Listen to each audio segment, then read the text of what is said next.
Good evening, ladies, gentlemen, and all else, to another episode of Midnight Delight, the only talk show on the net. This time with a more spooky and appropriate background. You see, tonight on Midnight Delight is going to be an even more horror themed episode than usual, which means that, as such, I'm going to have to give a few content warnings as a heads up and as viewer discretion advice.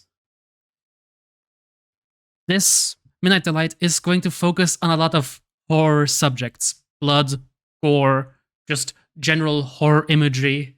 We're also going to go into a few topics that will seem weird, but frankly, it's Silent Hill. And as such, we will have to talk about genital mutilation, mental illness, and just general Silent Hill related topics. And also Silent Hill spoilers for those that still care.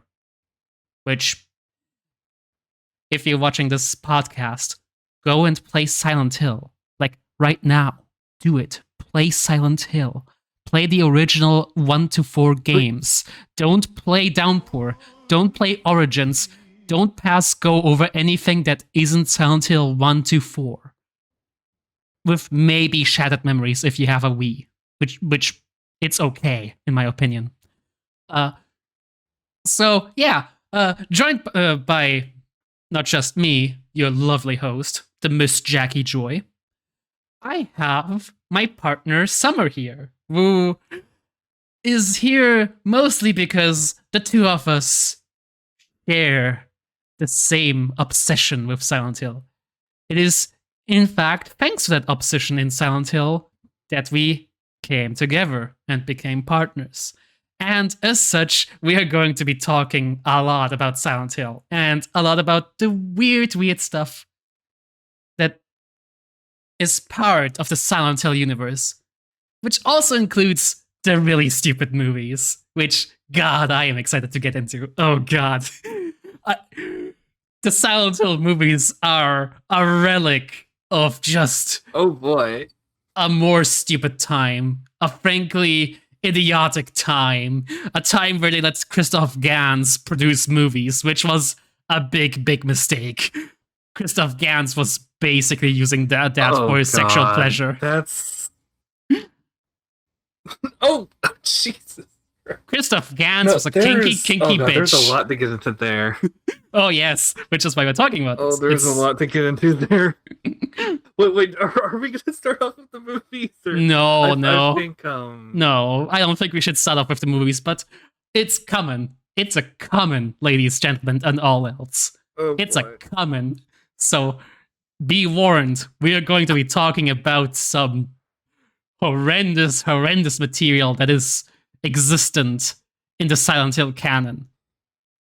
Be glad we are not talking about the comics, because, good God, I don't want to torture myself by reading that shit. Oh, God. Have you read... Okay, I have one exception to that. There is one of the comics that I would recommend called Past Life, because it's complete. It's not related to like the main lines. It's not there's no Christabella or anything. It's like it's like a standalone story. It's set in like, I think, a bit post Civil War. Yeah, this is that one I can agree with. It takes the town it takes the town in a completely different kind of like time frame, a completely different like history of the town, and it's not, I don't think it's like the most compelling story, but like I think there's like something valuable there, just something like unique there that I think is like worth considering. That makes sense. It's also like by the it's also by like the author of the Downpour comics, which I know people who like Downpour like those. I haven't played it, but I want to give that a chance. But I hate Downpour so much. I hate the Downpour comics. But okay, we're going a little bit out of chronological order here. We're going to start. Sorry. It's fine. I didn't want to just feel like completely condemn like an entire like medium of the franchise. I am very fine doing that. I am very fine condemning an entire medium of this beloved franchise, which I am a big fan of, mostly because by God, the comics suck. But okay, we have to take a step back here, and well, I have to take a step back Right, here, right. not be angry at the comics by talking about the I guess mainline maybe we Silent should Hill games. or maybe like start with how we each got introduced to them, Yeah, that makes sense. That's a or good like our opener. first experiences, our first games. Yeah, that makes sense. I think that makes sense as a good starter. Which Silent Hill is, as a series and as a game, foundational to who I am as a person. Entirely because when you're a child and you play a horror game at 7 years old, 8 years old, as like a little wee lad, it changes you. It's like some people grow up and they have the foundational experience of watching Charlie and the Chocolate Factory, which fucks them up and gives them a Blueberry King. Some people grow up. Oh no! Some people grow up and get too deep into horror, and then either want to be a vampire's thrall or have a very, very weird fascination with true crime or a lot of other horror topics. I I wonder I which one of those is you. I am I am a big fan of Silent Hill. I am a real big fan of Silent Hill. And I can say with certainty that Silent Hill made me gay, baby. Silent Hill is the reason why I am weird, and I'm very, very, very fine with admitting that, because by God, Silent Hill is amazing as a franchise, and how I was introduced to this lovely franchise is a story in and of itself, which I will now retell. I call this one Silent Hill 2, or how I stopped worrying about the Pyramid Head and just fell in love with the girl. I So, love you. thank you. I love you too. So, imagine, dear viewer, a tiny child, around 7 years of age, sitting alone in front of a TV with a PlayStation 2. I was that child. I was left alone by my parents, who were, I believe, working that day, and was supervised by my uncle, who, frankly, just went out, smoked some weed with his friends, and then got us some McDonald's. He set me in front of the PlayStation 2, said, "Here, entertain yourself," and then he just left. And as such, I was left to entertain myself. Now, I was a pretty smart kid. I knew how to turn on the TV. I knew how to turn on the PlayStation. I knew how to use a controller. I was not great at video games, but I knew how to play them rudimentary. I was extremely good at platformers, always. One of the games that I actually 100% completed as a 6-year-old was Jak and Daxter, basically because I was simply addicted to playing that game. But I was not very smart when it came to actually understanding how games worked. You see, how the console I was using was playing a game was something that was an arcane ritual to 7-year-old me. It was magic, essentially. How a plain mirror disc was able to conjure images of faraway lands, or a shitload of collectibles, or, in this case, Silent Hill. And as such, I didn't know that swapping discs could make other games appear. I just asked my father or my mother to please switch the disc, and alas, like a humble butler, they did. And as such, I was left with different games to play. But I didn't know that you could switch discs. And as such, I just turned the PlayStation on, and lo and behold, Silent Hill 2 answered. I didn't really know how to really interact with that game, as it was not a game that I was familiar with. And as such, I essentially just decided to pick the last save as. It was simply an instinctual thing I did. I didn't really understand the concept of saving. I just knew that it's something I had to do as a child. And as such, if I wanted to play, I had to pick up a save. And if I remember correctly, and it's been a while since I've been 7D viewer, it's been a decade at least, a little bit longer than that even.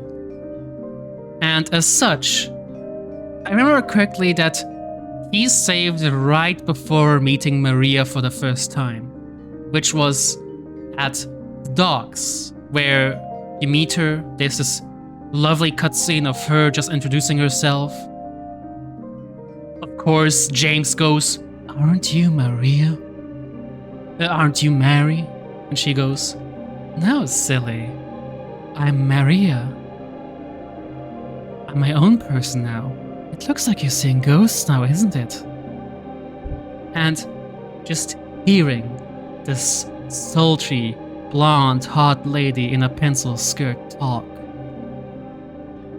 Dear viewer, it awakened something in me that day. It awakened something in me very deeply that day. And as such, I was transfixed with this blonde lady.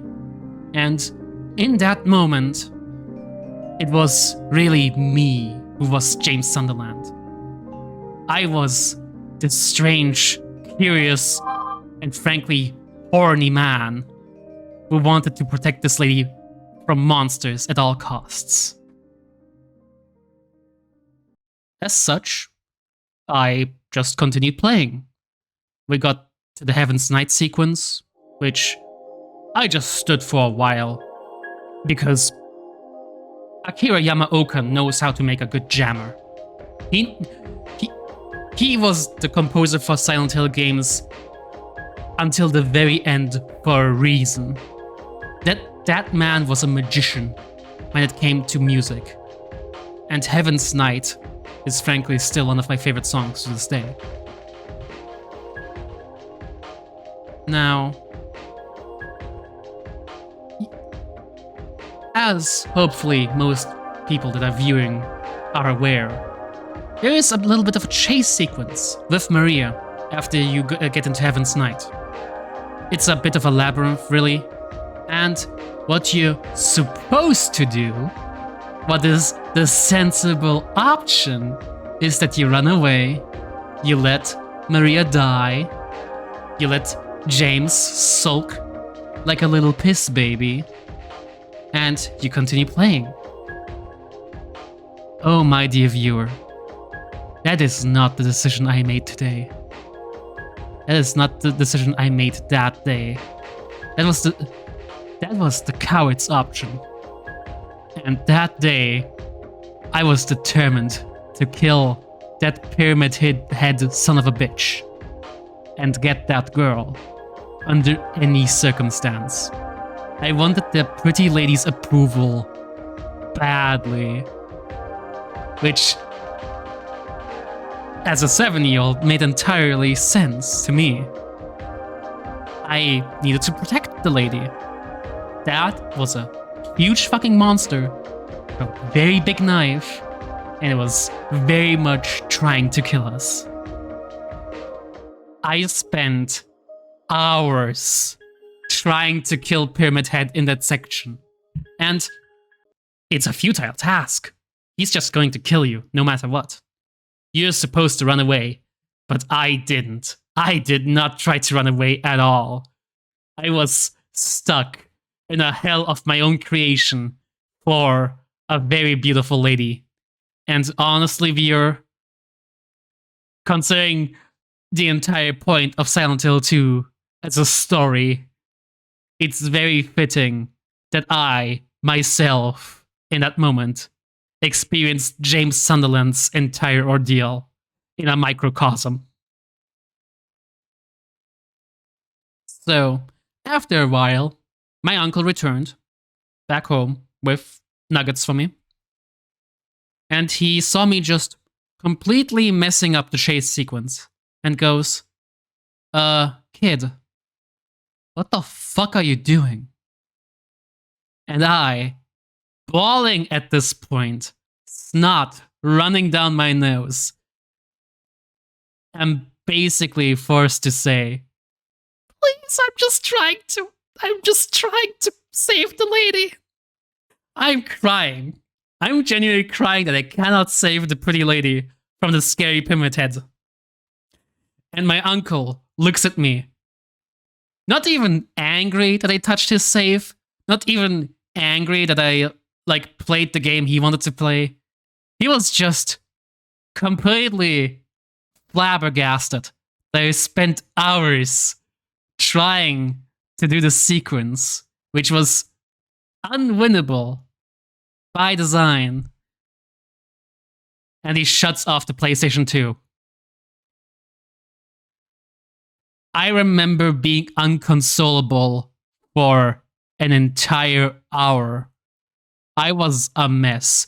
I was eating my Happy Meal while crying, which frankly, God, that's so fucking funny. Oh God.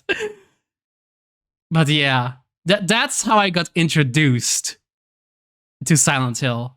And it is also the day that I learned that I was really, really, really, really gay for ladies. And that I had something for very husky voices. My God.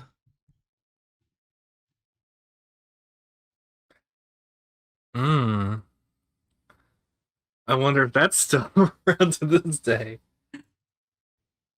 Yes, ladies and gentlemen, that is how Jack became a simp. I am very, very okay with saying that I'm a big simp for the pretty blonde lady and her husky voice.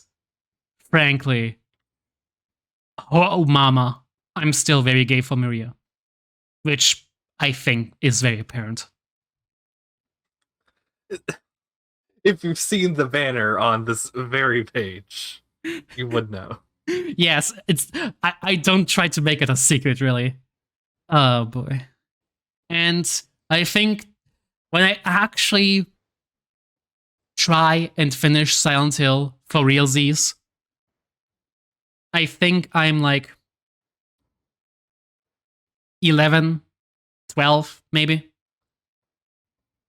It was around the time where I picked up Resident Evil 4, which is a topic we're going to get into in another stream, because we are not talking about that horror series. We're talking about this one. And frankly, the one I find far more enjoyable. Silent Hill is just more fun. But that's a topic for another day. But it's also a very special place in your heart for Oh yeah, for sure. other gay reasons too. That's for another time. So tell us, Summer, how did Mine you? Is a mine's a little less a little less gay, a little less exciting, but it probably sounds like something from a creepypasta right away, in that I think it was like right around the mid 2000s or something. Mm-hmm. Because yeah, I was, this is me like as a teenager, like when and when and because I was poor. Let's put it there. Like a lot, maybe like most of my games were like the last generation of stuff that I got at thrift stores and yard sales and all, that kind of deal. Mm-hmm. But naturally, this meant like older, handing down like PS1 and N64 games. and I kind of felt like in Wonderland just finding like stuff I'd never even heard of on like one Saturday morning, and one was Tenchu Shadow Assassins, but the other one was Silent Hill 1, which straight up just from like the cover, you have like the man's you have like Harry's face just like coming it's like coming of the mist. Like it's very the like mysterious Jogo kind of like this kind of cover that's instantly sort of gets your attention. Unfortunately, this is also a game where naturally it's Silent Hill 1. Like it kind of has a masterclass of an opening of just right out of the gate. You have like really beautiful FMVs for the time. There was like really just a showcase. I think they're probably I know they're also like a big part of like how the game got like funded, like approved in the first place. But even like straight up after that, you have Harry's initial search for his daughter, like go right down the alley before being just like utterly assaulted by like the gray children and dying, like seemingly dying before like waking up in the diner, and like it's so incredibly good at like just setting the tone for the series and the game for creating that like utter tension and just making you like question if there was something else you could do, if there's something you could do better, if like just making you feel like completely helpless in that situation too. It's gosh.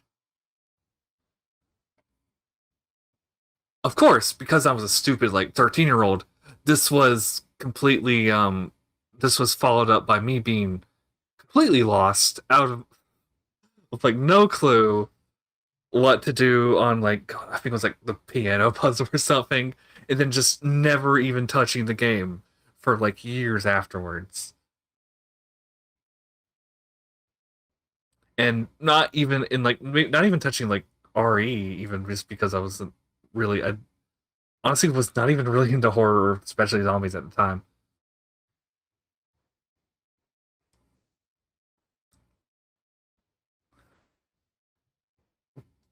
But oddly enough, like the thing that kind of caught my interest later, I think this was like surprisingly, this was honestly kind of well past the prime days of the franchise, but like right when I was in college, like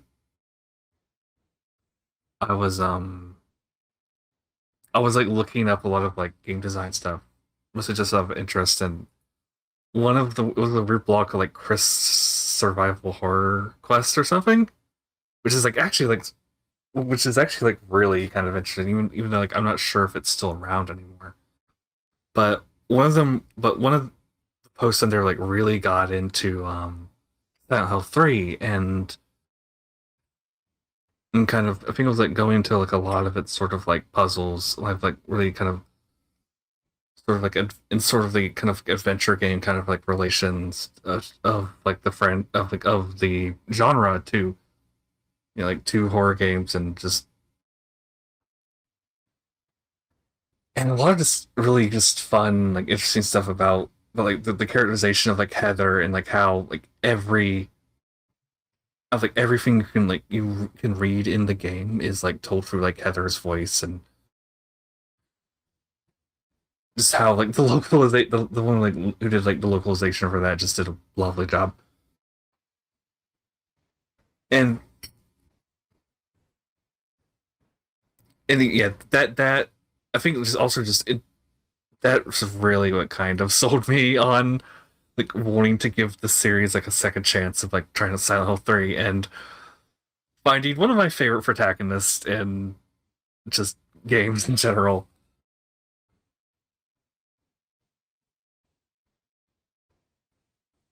Because it's also kind of just the weird kind of like a weird moment of sort of getting comfortable with the genre of like through something I was familiar with of like, oh, this has of like, oh, this is basically an adventure game instead of just like, yeah, this like create this kind of like scary unknown that I was not really well versed in at the time. But even then, I just immediately just get enamored by like just the tiny details right at first, like the like the audio design, like right at the bat. You can just you can like even just tell like what enemies are around you despite not even seeing them from like the noises they make or I mean I think you gotta know like every like the audio design, like the sound design is just so important for these kinds of games. And Yeah. I think I might be getting ahead of myself, but No, it's fine. It's fine. I honestly kind of want to talk about this because you you made the point for me, really, that a lot of Silent Hill tropes, which a lot of survival horror in general, has this lineage that dates back to adventure games of yore, like Alone in the Dark, which is the ur-papi of all of this shit, dates itself back to adventure games, but spooky and scary, which honestly makes sense as I mean I think even like I mean, if you could even go like further to like Mystery House, that's like one of like the one like really like earliest text adventures. yeah, makes sense. It I it might I think I might be getting that. I might get that title wrong, but it's I'll have fine. to check back. I I frankly I'm doing this all out of memory, mostly because I'm very interested in this topic. So as Mm-hmm. such, I just know all of this stuff. But survival horror has a lot of its genre roots in point and click adventure games, which, as said, kind of springs from Alone in the Dark, which makes sense when you think about it. Point and click adventure games derive their entire enjoyment around mystery. You want to solve a particular mystery and you want to learn more. It's this it's the human urge to find out more, to know, that really drives you to explore Silent Hill. And as such, it makes sense that all of this stems from mystery games. Like, if we want to get real, a lot of the puzzles in Silent Hill are just very replaceable. You could drag a lot of them straight from another from another point and click adventure game, and really they wouldn't change. I think you could substitute all of the mystery and puzzle elements of Silent Hill, replace them with mist puzzles, really, and it would still all work because it's not the puzzles themselves really that are the focal point. It's the puzzles are a hindrance to the real thing you want to do, which is you want to learn more, you want to explore, you want to figure this out. Which is why I think Silent Hill 2 is still the most like beloved game of all, because it's the one that is so singularly trained on James and his journey to figure out what is going on with his wife, Mary, that it just sticks into people's head so deeply because of that mystery angle. I mean, honestly, I kind of like disagree. Like, it's mostly just in that you're bringing up Silent Hill 2 here. Because, like, yes, I mean, this is like what you're talking about is kind of true in terms of like, you know, like the Shakespeare puzzle was not like particularly important to Silent Hill 3, but Silent Hill 2 actually does have a lot of does have ones that like really do have like big like parallels between like the certain characters and like the actual events going on, especially like I think like the I think one of the especially like one of the ones about about like finding like the criminal and the innocent man, or I think there was one the ones about like the different like the slabs of the different centers, like where like there's like very clear kind of like parallels, like direct ones made with like Eddie and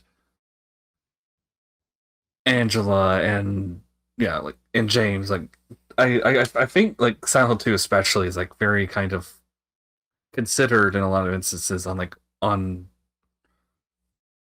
having these like tie into the story at least like somewhat well. Okay, I can.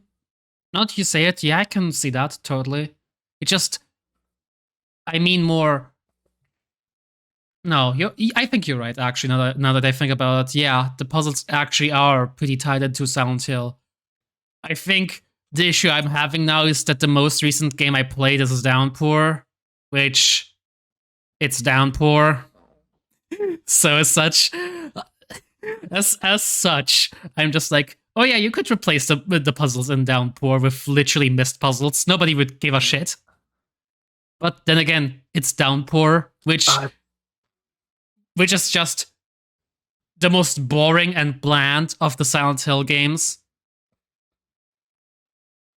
Just thanks to its theme being. I kind of feel weird because like I legitimately do want to give it a chance. I just don't have anything I could play it on. I gave it Like its fair shot. I gave Silent Hill Downpour the best mhm. shot it could have had.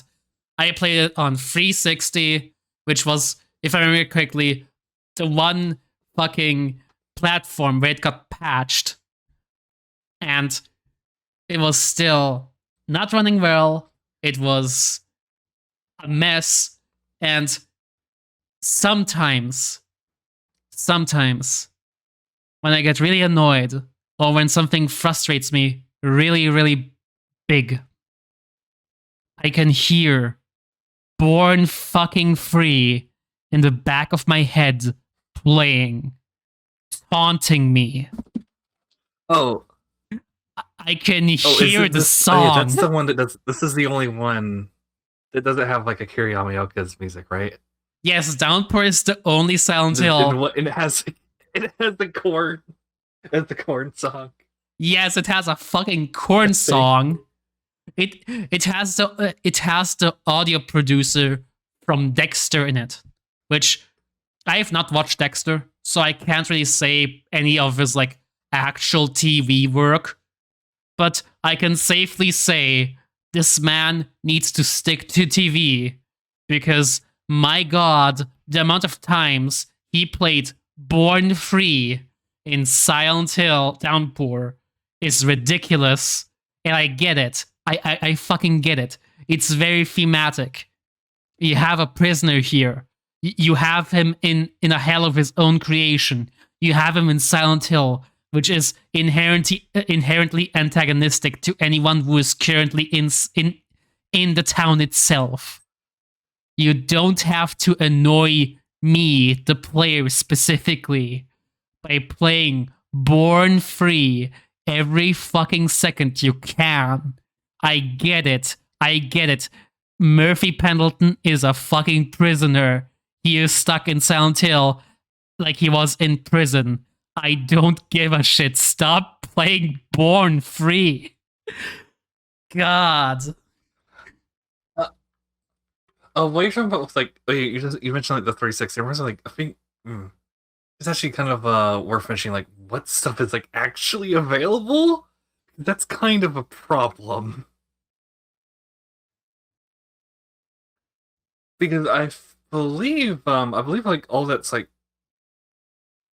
currently being sold, or like is it like the main ones are Silent Hill for the Room on GOG, like Good Old Games, and Homecoming on Steam, right?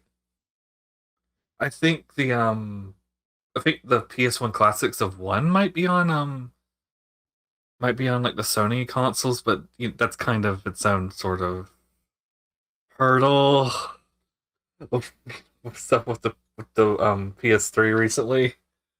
Yep. Frankly, The best way to actually play Silent Hill currently is grabbing that dusty pirate hat you have in the closet, my dear viewer, putting that sucker on after giving it a thorough rinse, picking up the Tor browser, picking up your torrent client of choice. I recommend Tixati. And then just downloading Silent Hill from an abandonware site. Because frankly,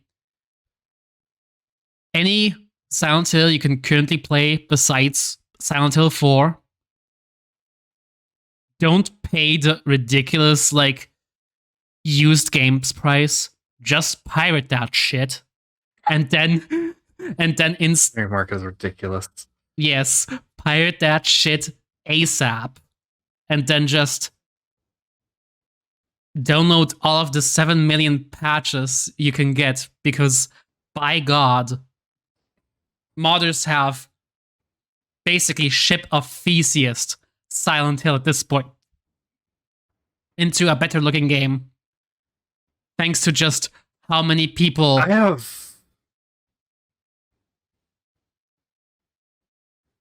was gonna say, oh no, I was gonna say, like, I have some like really, oh yeah, I have some like really weird kind of opinions, like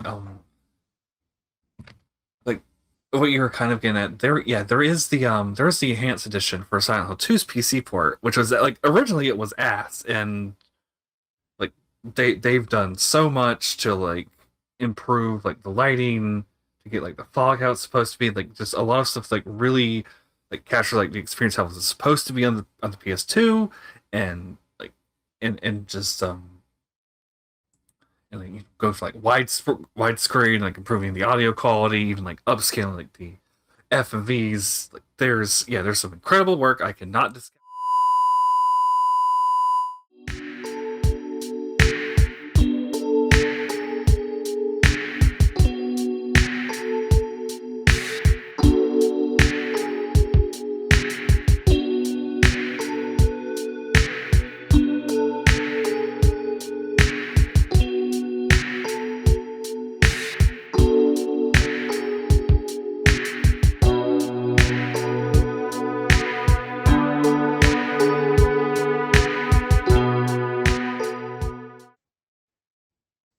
Okay, well, I was trying to say like there's some excellent work in the PC modding, like, in the enhanced edition for Silent Hill 2.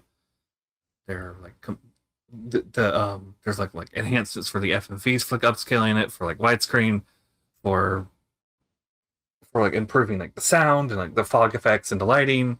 Like a lot of these are essential, including like the modern compatibility for like actually having like work on modern PCs, and for getting rid of a horrible bug in the original like PC version that would eventually crash the game and cause a lot of sound issues on any PC with more than one core. And I ran into that personally, unfortunately. So like I have to give it like all the credit in the world for that. Unfortunately, it's also like really weird because they are they've changed, and they've changed scenes in that they will like they've changed like just stuff like weird CinemaSins level stuff of like that they feel like doesn't make sense, and they want to just they alter in the actual like mod, like why would James have his light on during the scene? Is he stupid? Like, or just like why does this refrigerator that's running and not plugged up to the wall? Like, which is just kind of like really like absurd like nitpicks, especially for like going to the trouble of like modeling in wires, or just kind of like really like doing like weird things like this to like scenes of the game. And now like for the newer ones, they're like talking about like like completely remodeling stuff into like the backgrounds, and like adding adding like objects and scenes, and that's kind of where I'm a little kind of I'm just a little kind of a little kind of weird about it because it kind of stops being like the sort of like preservation like of the game, and it stops being like fixing it, and it's kind of just sort of like their own version. little weird little remix shit. Yeah, it kind of like there's a sort of a point where it kind of stops being Silent Hill 2, and I don't know where that is, but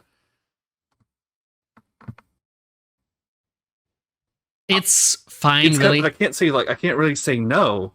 I can't really say no to like I can't like say to like not to get that, not to play that version because it has all this essential stuff, and like your only good real like other like decent option is emulation, which is which is also can be crapshoot, especially on your what kind of hardware you have, and also because of just the issue the differences between like controllers.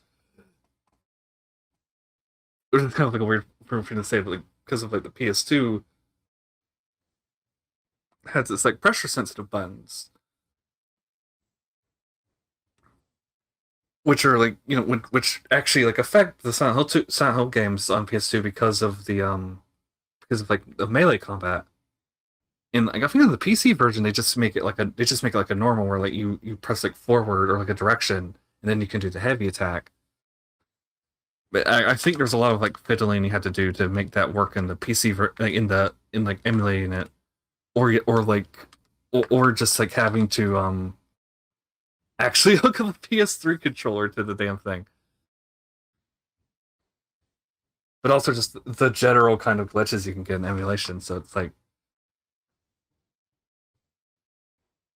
in a way I kind of feel like there's nothing perfect, which is There, sort of disappointing. there is really nothing perfect when it comes to playing old games, sadly. Frankly, there's a lot of old games that I would like to play, but there is like 27 different versions I could be playing, all of which have upgrades and downgrades. Some of which are here's the original version if you want to play it how it was intended, but also you're going to have to do a lot of fiddling. Or here's the remake, which is serviceable, but which has new stuff, and also it changes some things that are very fucking weird. And that's just how it is with old games sometimes. You will have to deal with the fact that sometimes you will just have to choose which evil you find lesser. I actually surprisingly found like I guess like feels like maybe the definitive version of like a Silent Hill 2. I mean, it's not Silent Hill 2, Silent Hill 1 of all things, because it was kind of weird because there is in Silent Hill 1 there is there's like an important note that has like it has like some like background information about Alessa, and it's not available in the North American version of the game. It's just not there. I remember that. That's a bug, right? Where they just forgot. I think. Which is so funny. But the problem with the Japanese and European versions is that like there is an entire enemy that's just kind of missing and just replaced with a different one because it just looks too much like a child. We didn't like that. We Europeans didn't like that you could beat a baby. Which, I mean, to be fair, yeah. So I found a. Oh, go on. I think that Americans kind of got both a blessing and a curse because yes, you don't have plot important note, but you can beat up a baby, and by God, sometimes you want to kick a child. Oh God! Is this the Fallout fan in you saying this? Yes, this is a Fallout fan and me saying this. Fuck you, Sean. Fuck you, Fallout 4. You ruined Fallout. Sean. Oh God. Sean. Oh God. Well, that's a completely different Sean. The Silent Hill also has that. In press A to Cheryl. in Shattered Memories. Oh god, I forgot that it had that. Oh god, no. God damn you, But yeah, Olivia. I found there was a patch for the European version that like adds back in the Babies. those original enemy. Yes, yes, the baby. That's The, right. the giant enemy baby. And like, and it's really easy on emulators to just make it go from like 50 hertz to 60 hertz. So like everything's fine. Luckily, I think the yeah, three should be. I think three's fine. I think there's like there's some mods. There's like less mods for it than two, but I think there's also like a lot less wrong with it. A lot less that needs fixing. Because as we all know, Silent Hill 3 is a lesbian game, and as such is perfect in every single way. Mm-hmm. I will not take any Oh other boy. statements. I am sorry, Twin Perfect, but Silent Hill 3 is lesbian now. God. Oh boy. I think we had to talk about it now. Oh That god, no. the important the no no the importance of Heather Mason lesbian headcanon in our relationship. Oh boy. Okay. I was scared for a second that you were going to bring up, you know what? So thankfully, I'm very glad that we're talking about this first. Wait, no, that has nothing to do with Silent Hill 3. Okay, cool. Thank fuck. Not gonna lie, I'm dreading that topic. Oh boy. Okay. But Silent Hill 3 being gay is indeed important because you see, dear viewer, me and Olivia met thanks to Silent Hill, which, I said that in the intro, but you see, how we met is an even funnier story. You see, I am a Heather Mason lesbian truther. Because, by God, you cannot tell me that that funky little blonde gal ain't lesbo. I'm very sorry, but the lesbian imagery is very apparent in Silent Hill 3. And the only reason why one person might not think that there is lesbian imagery is because they are not gay. I'm sorry, every single gay person who doesn't subscribe to the fact that Silent Hill 3 is a lesbian game. I'm sorry for revoking your gay privilege. But also, no, you don't deserve your gay privilege if you do not agree with this take. Because this isn't a funny little hat cannon. This is a fact. Silent Hill 3 is a lesbian game. I am a Heather Mason lesbian truther, and nobody is going to stop me. No one is going to stop me, no matter who they are. No matter. I will. No, you will not. I will kiss you before you're able to do anything. Okay, but on a more serious note. Then we have to try now. Okay, but in a more serious note. I think what happened was you wanted to talk to me more after I think both me and a mutual friend of ours was talking about Silent Hill 3 and about how she got banned. She somehow got banned from a place for insinuating that Heather Mason might be a lesbian, and you got me mixed up with that friend. Which, you know. Also, I agreed. So, you know, dear viewer, how sometimes there's just this fateful meetup that happens just randomly, thanks to fate making it just happen by force. I like to think that that happened with me and Olivia. I completely just misremembered, but somehow that misremembering, correct choice, absolutely correct choice, because by God, that was the right opinion, and also it got me a girlfriend. So you chose the wrong girl, but also this girl was the admin of the Silent Hill subreddit Discord. So Which I think now it brings us to the topic I've been dreading. Which, oh boy. So, dear viewer, you see, No, that is not. That is no. The Discord is completely different from the wiki. We can avoid talking about circumcision, guys, as long as we will. but we have to at some point, and also I think it's funny.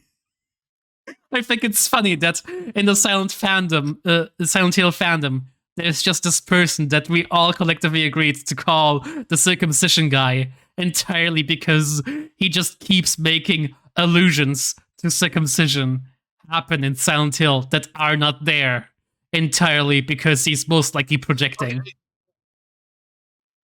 Okay, I have to actually. We actually have to give a little bit more context. Okay, what they are talking about is what's in was or is. I need to check if it's still there. I don't think it's still there. But what was an article on the Silent Hill wiki about yes about quote unquote like circumcision imagery, and he kind of seemed to like use this to go off on his own like rants, which turned very heated and very publicly like political and conspiratorial, and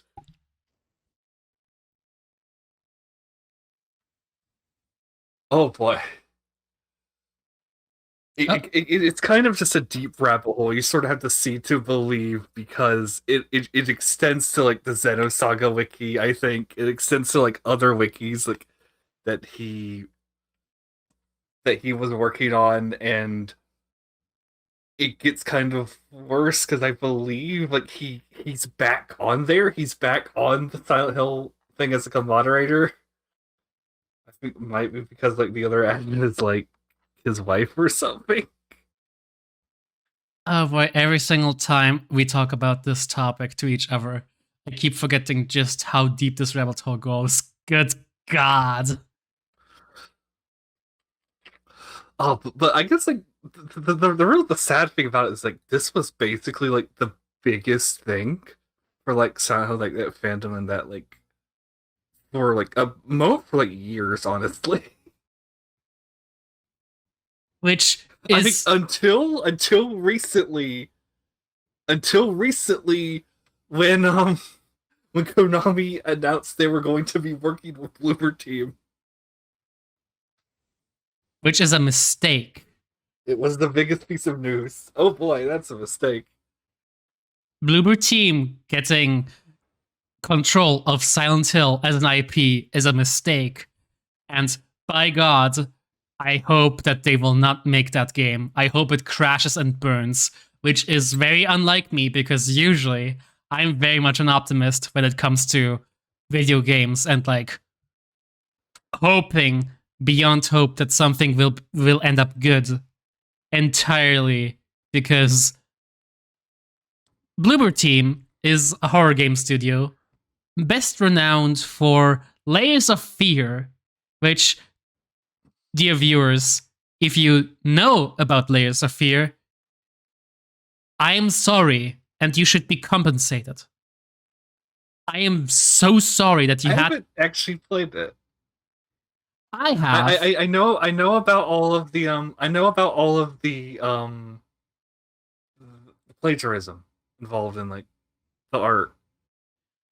Oh, I'm not even talking about that stuff because frankly, I don't even care about all of that.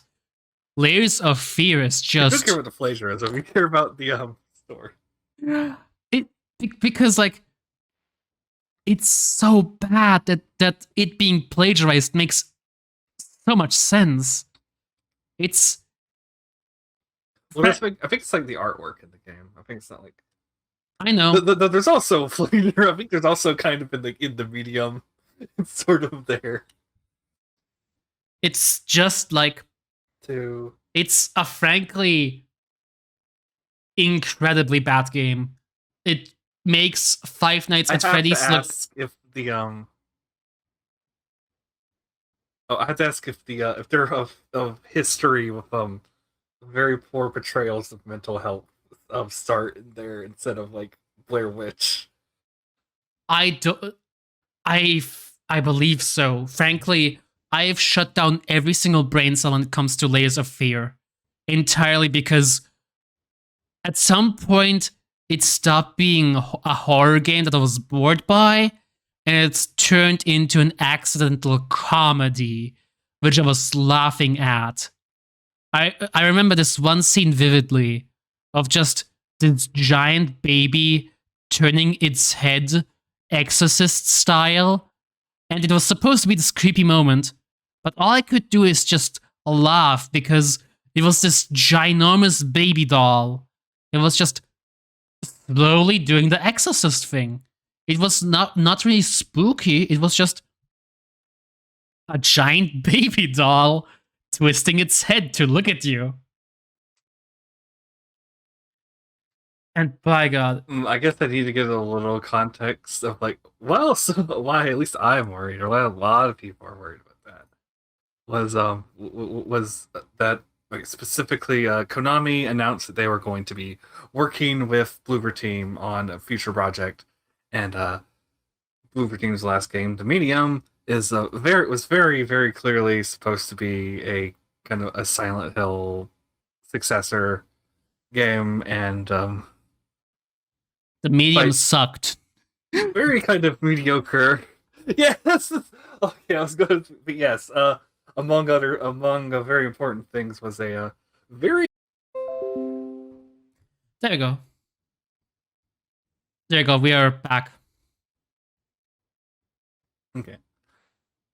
Yes, some very the medium had some very questionable handling of some very sensitive subject matter, which I don't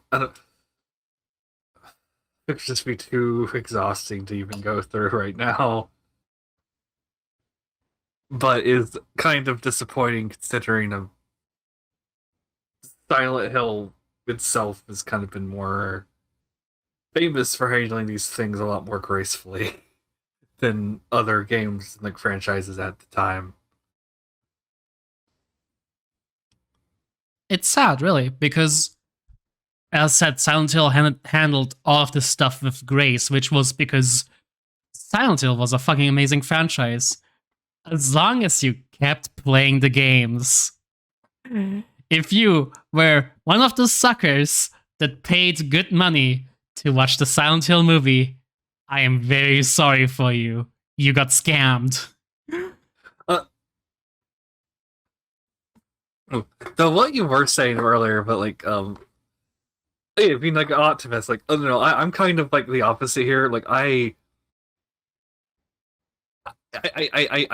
do not like I don't want this franchise to come back. I love it. I love it. Like I'm still attached. I can't like lie about that. You know, I have the limited edition 1 in 999 Robbie the Rabbit plush on pre-order.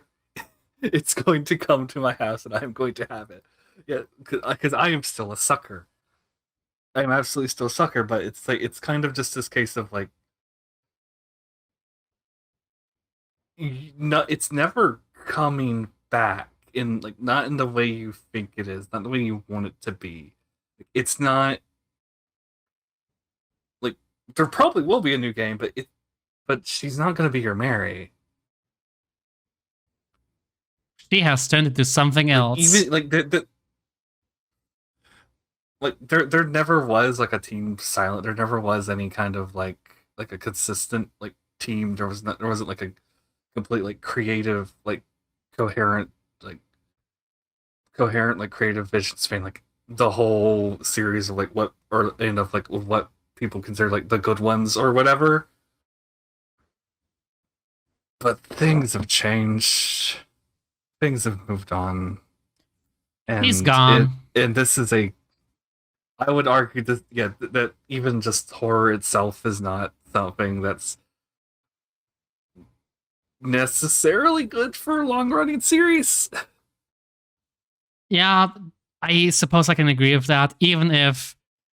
Yes, I understand that she's gone. I guess when like the mystery is such like a big like part of it, like part of horror, and the more that's kind of like known about your setting and about the background of like learning every little secret or like unknown little detail of every like little lost hanging thread is just not conductive. It really isn't, which is sad because to pull a Steven Universe, she's gone. She's gone. There is no more Silent Hill anymore as we know it. It's going to be something else. There is not going to be a pink diamond. There is only going to be Steven Universe. Anything that is going to come back as Silent Hill is not going to be Silent Hill. It's going to be completely different, and it's going to be sad. I guess I'm kind of like bringing this over being so like adamant in this because like it's been 7 years. It's been seven. People haven't let go. I People are still like doing like this conspiracy theories and like sending like death threats to a dude because they found out he wasn't Hideo Kojima like they thought he was. oh Was god. it secretly Hideo Kojima? Oh god. No, What is don't it called? The blue something conspiracy? no, don't. But yeah, you get what I mean. Like people are obsessed. Like people are obsessed and cannot move on. Yes, And yes, I that's, know. Like, I know about the abandoned drama. that's what I had to deal with every fucking day. That's what I had to deal with every fucking day when I ran that Silent Hill Discord. Was people like just mourning for like something that'll never come and just wallowing in depression and porny posting about Pyramid Head and Vincent all day, every day. I mean, to be fair, I think it's frankly funny that's still like the pervading aura of the Silent Hill fandom because, haha, funny horror game of fans not being able to let go. Oh boy, seems like that sounds a little bit familiar, in my opinion. Don't you agree?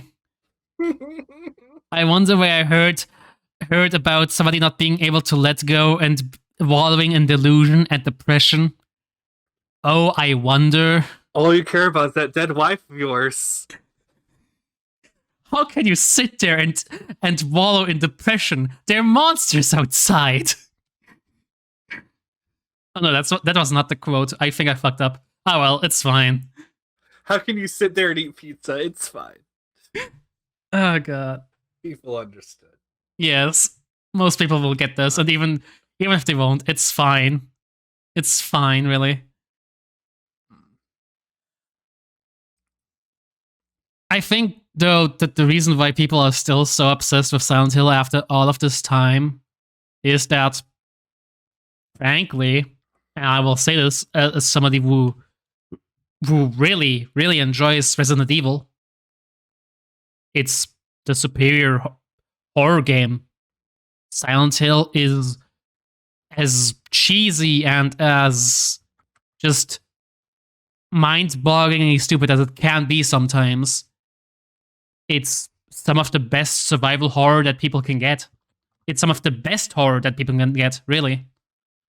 I don't think it's going to be beaten by anything still that isn't like made by just this one person or 10-person team deeply invested into making something emotional, because like most mainstream horror won't really get like that anymore. The closest we have gotten is Resident Evil 7. Like, yes, I like Resident Evil 8 a lot, but 7 is still a superior game in terms of spookiness. And really, what is left besides Resident Evil nowadays? Nothing.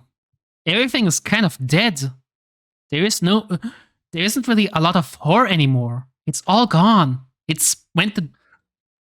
I mean, at least for like major like AAA, because yeah, AAA studios just completely abandoned. Like last generation or the generation before that even. But there are like there's totally like stuff. There's still stuff there that can like get into that like psychological horror and like can get into like really just interesting like stories that like they're like there and like things by fans of the series that like want to tap into like the stuff we love from it. I think I've mentioned a couple of these before, but like ones I would just really recommend for kind of scratching that itch would be one would be Simulacrum. That Simulacrum Chapter 1, I think. It's on I think you can get it on Game Jolt. That is like a freeware game. It is like 100% in the style of Silent Hill and like that series. It is like it's not there's no combat there, but it nails everything down. And But another one would be like honestly Detention by Red Candle Games. It's not the same kind of like game, but it has a very like interesting like story like in the same kind of beats as Silent Hill 2 that like I think fans would really appreciate. oh yes, absolutely, absolutely.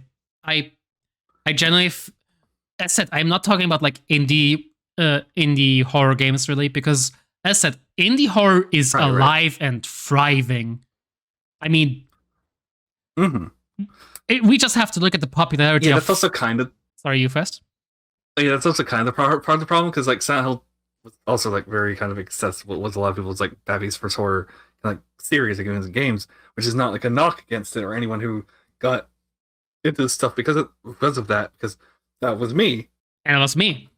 But like yeah, it because it was a big it was like a big series. It was accessible, like it was like a popular thing that was like easy to like get into, to like get a hold of. yep.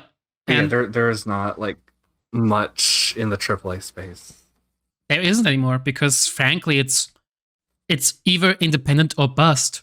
Everything AAA is just FPS battle pass simulators where it just grinds you down and destroys everything you love about Oh god. the artistic medium of games, destroying everything you've thought about this art from until it is sold and sold to you again time after time to make sure that all of the investors get their greedy little hands on your cash. The true horror was capitalism. The true horror was capitalism all along. All along. Oh my god. But on a more serious note, now I genuinely think that Silent Hill as a franchise, it is the best one out of like that generation of like mainstream horror games. Straight up. I genuinely don't believe that anything came closer to it. I don't think Resident Evil came close to it. I honestly, Fatal Frame came closer to like Silent Hill than Resident Evil ever did. It's I need to play more of those because I played the fourth game. I'm still like very interested. Like I have the Wii U one. I have like the Switch port. I need to get to it, and like I do not have a PS2 currently to get to the other games, but I want to give it a genuine shot. I really do. And like I guess I've kind of talked before, like that, like the Clock Tower comes so close for me. yes, I honestly I'd say that This Clock fight. Tower is like the closest thing that ever came to like Wait, have you Silent played Hill. that? I've not played any of those, but I know that they're like the closest thing we have to like Silent Hill back in the day. Which I don't know. I think it's a very, very different. They're doing very, very different things. oh yeah, they're doing different things, but I think in terms of actually like being horror inducing, like Resident Evil was always fine, but it dealt more with like the inventory management part of like survival horror. It dealt with the anxiety of like the zombie horde. It dealt with the anxiety of survival. Meanwhile, Clock Tower and Silent Hill dealt with the horror, which is what I like, frankly. But as said, Resident Evil is a topic for another fucking day. Just And maybe Clock Tower might be another one. most likely, because Clock Tower is very interesting, and I'm very fine with like looking into that. One thing though that I want to like peg here on stream, because I have a little bit of a personal vendetta, actually, I have a little bit of a personal vendetta against a few people. So Is the movies we're finally getting across to this or no, I'm talking about something else because you see, once upon a time I was a more impressionable little child. I was an idiot. And I understand now that I was not very smart when I tried to quell my obsession with Silent Hill. You see, once upon a time, my dear viewer, I Oh very no. much loved this one YouTube channel called Twin Perfect. And yeah, I'm just going to say the name because like it's fine. I'm a small time streamer, and frankly, I don't think a 500,000 YouTube channel is going to find me. A and B is going to knock me for having opinions on their views about Silent Hill. I hope. If they do, then I'm sorry that I have different opinions. I didn't know that not having your opinions is bad, but I'm just stating that, frankly, Twin Perfect nearly ruined my love for Silent Hill entirely because thanks to watching these people, these dudes talk about Silent Hill in okay, how do I put this? Twin Perfect talked about Silent Hill like I feel a lot of like dudes talk about their favorite like movies and games. But they talk about lore a lot. You know? But they talk about like the stuff Of that Matthew they're Pat specific, correct, objectively. Would they like declared themselves like the authoritative like voice on like everything involving like the lore and like sorry, continue. it's fine. You're correct. Where I'm going to go this route because like a lot of like dude bro fans have this issue of concentrating on like on the stuff that can be made into a wiki page where they talk about histories, where they talk about people, where they talk about like little trivia and lore and all of this stuff that can be easily condensed to objective fact. Where the actual emotion that something makes you feel is kind of left out because it's not really something that you can quantify. You can't really quantify, for example, the feeling of dread when you first saw like Pyramid Head for the first time, or the feeling of disgust that you had when you saw him. Well, do I want to say it like that? Well, where he had that little dance with those marionettes, if you remember that closet scene. Mm-hmm. Where they focus on the granular details to such a fine comb. It just kind of just sucks off all like the mystery and like the joy and just leaves everything kind of quantified and boring. Yeah, it makes it boring by just unifying everything. Just this one interpretation of Silent Hill that is based not really on anything emotional, not anything that you feel from the game itself. Just Oh no, I think it is. I think it is emotional. Just in a very like angry gamer bro sort of way. The issue is that they're not trying to they're trying to detach their emotion by essentially focusing on historical and like lore bits. Where you talk about like here's this note which confirms this stuff, which confirms this stuff. As such, this has to happen in this way because you know these previous details all confirmed that. Which, yeah, kind of, I suppose, but like, where is okay? So you made a timeline. Now what? You made a timeline where you kind of like presupposed how we feel about the timeline, and you didn't really leave any room for any other voice. All you did was like construct a history. Say this is how you should feel about that history. And then people can't really say anything else because the thing that you really built up is just that history. And as such, for people to really talk against that, they would have to first deconstruct everything about what you just fucking said. And that's boring. It's fucking boring is what it is. I guess my big issue with them was because like I remember watching the videos way back. Like I don't even remember half of them, but like what the big thing that like got me was just the constant just screed against like Tom Hewlett, who did nothing wrong. Okay, Yes. that's like not true, but like I will say it just for the sake of it here. Yeah, it's fine. We could say it. Tom Hewlett did nothing wrong. Just blaming this man. Just blaming this like middle management dude for like ruining Silent Hill. They blamed this Konami. Like, okay, so I think we have to explain this to like the people who don't fucking know what the fuck we're talking about.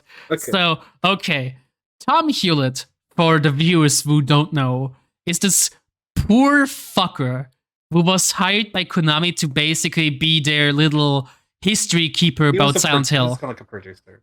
Yeah, he was like this producer, and he was also the walking Silent Hill Bible. He was a fan. He was a big fan.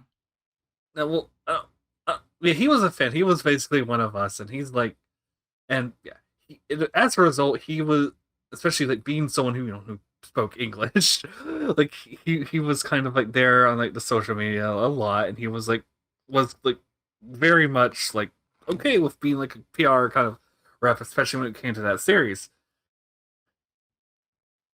Of course, because this is the internet, like people are going to like attach themselves. They are just going to like attach to like a face and a voice that they can see, because that's someone they can blame. It's someone they can just like pin everything on, even though like when we kind of like look into it more, we could see like with the the HD collection, for example, like he was doing the best he could to even like try to get the original voices like to like try to like get things like fixed up before release, but because he was there and loud and passionate, it was the poor fucker. Really easy to point at him, and yeah, Twin Perfect kind of unleashed a hate mob that targeted him and his family with death threats for years. Yeah, it was quite sad, really, because like the poor fucker just wanted to make some games for his favorite horror series, and then he got dogpiled by people who were very sad that their favorite game series just wasn't as good as they remembered it being, which frankly it was half nostalgia just blinding them, half them not realizing that Konami is a company, and as such, one person can't be held accountable for like the company's entire faults. And okay, well, we can hold one person accountable, and that's the fucking president and CEO, which fuck the rich people. Fuck them. If you want somebody to be mad about with all of the shit that happened to Silent Hill, talk to the money man, not to the poor fan who had to do all of the work to make this series somewhat bearable, and then just be spat back in his face. By God.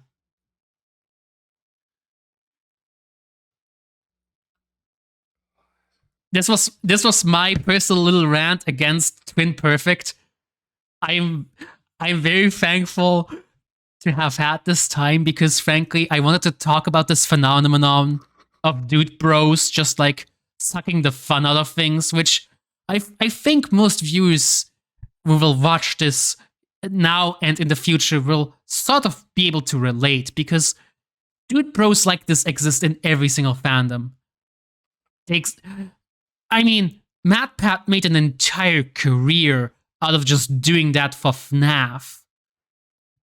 He sucked that cow teat dry as a bone, and he keeps going to this day. because it's profitable as hell. And frankly, I am just tired of people like this.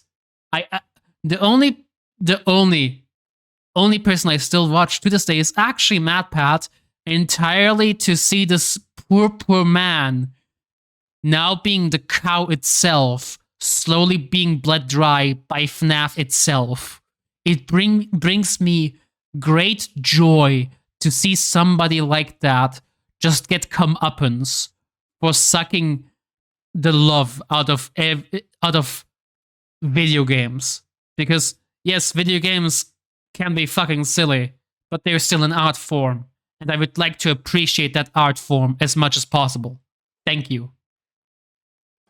Which is where I will now segue us into talking about the movies, because they did not respect at all Silent Hill as an artistic medium.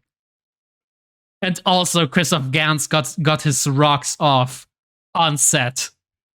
And God, I want to talk about it. Oh, God. Okay, so should we talk about like general thoughts first? General thoughts about the Silent Hill movies is that the first Silent Hill movie was okay, really. It's like a 5 out of 10, but it's really funny if you go into it thinking of it like a comedy, because then it starts being really funny. It loses all of its impact as a horror movie, and then just kind of becomes this poor lady's hellish vacation in this very Christian town, just being hounded by the Westboro Baptist Church.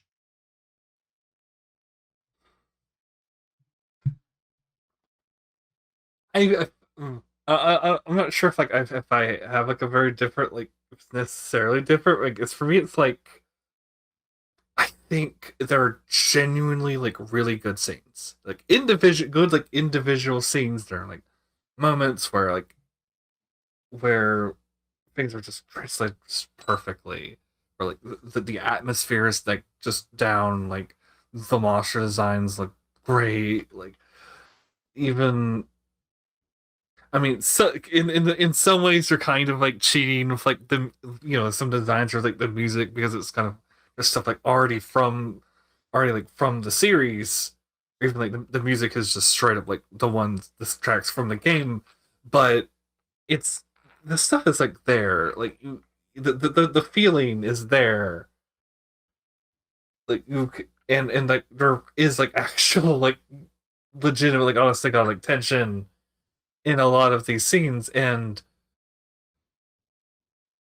where it's working. And then we kind of get to like the later parts of the movie where the plot happens, and Pyramid Head becomes a Pokemon, and a woman gets murdered by sex tentacles, and oh boy. Oh boy. Well, to be fair, I think for the first movie, we can make the case that if you just kind of ignore the movie that is happening, if you just ignore the story, you have a very pretty image. Ignore. If you just ignore, like, ignore Alessa being Satan. If you can ignore, being like, yeah. If you can ignore all of the like hellish vacation that is currently happening in Silent Hill by this poor lady, her daughter, who's also half Satan, and the side plot where Sean Bean just kind of exists, you can make a case for and this. You can ignore. Yeah.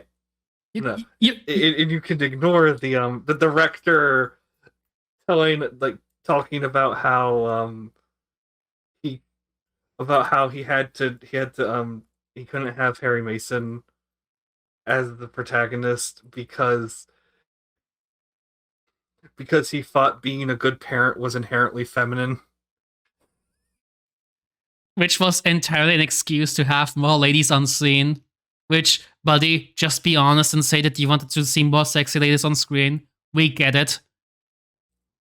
frankly, the ladies on Wait, screen are is that pretty. why there's some kind of tension?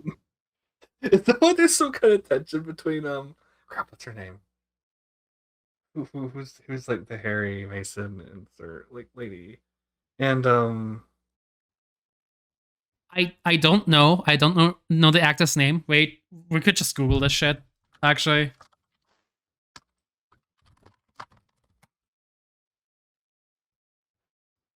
because I think we were just shipping her and Sybil right away. oh yeah, yeah. There was some chemistry. There was some There was chemistry. chemistry There there. was some chemistry with female Harry Mason, and just also Sharon. there was Sharon some and Sybil. chemistry between Sharon and Sybil, which, you know, I'm not usually one for giving cops like any benefit of the doubt, but Sybil can get it. Sybil can fucking get it. I am very gay, and the lady is very pretty. I have a type, my dear viewers. I have a type. But yeah, if you ignore basically the plot, Silent Hill, the movie, pretty accurate to the source material. Even if they replace the snow with ash, which I feel ambivalent about. I fucking care. I think it's okay, really. I don't. It. I could see some purists being like, "Oh no, it's supposed to be snow. It's supposed to be cold, dude. Why are you changing it to ash now?" And it's like, no, it's fine. It's just spooky white stuff in the air. It's foggy. Who give a shit? I don't. That's like I think it's kind of a triangle. But it's like, no. There's there's at least like trying to be like a point in like yeah, like there are legitimately good scenes where like I know people who got into the franchise for this movie and who like legitimately love it, and like I understand. Like I'm not going to like dunk on like I'm not gonna like dunk on them or say they're like fake fans or whatever. Like I absolutely understand. Like you're like yeah, you are seeing what's here and you are Here for it. totally into it. You want to see more. But frankly, for me, it's like Saw 2, where it's like, I totally get why people like this. It's just, I wish this didn't happen. I wish this just never existed. But I get why people like this. It's perfectly cromulent. It's serviceable. Christoph Gans really needs to stop producing movies. Please, sir. Also, stop being weird about your lady actors. Thank you. Oh no. Oh no. But Anyway, so then the second movie happens. Second movie happens. The second movie happens, which, And we have Pop-Tart jump scares. oh god, the Pop-Tart jump scare. I forgot about the Pop-Tart jump scare. Oh god. Yeah, I guess I mentioned the Pop-Tart jump scare because just saying that, I think kind of just sums up that like everything's going downhill. Like the butt, like even right away, like you can notice like the special effects budget is just gone. Yep. It's It's just gone completely when they're throwing out the clowns at you. And if I had to put an analogy, if Silent Hill is the Saw 2 of this franchise, then Silent Hill 3D Revelations is the end of Saw.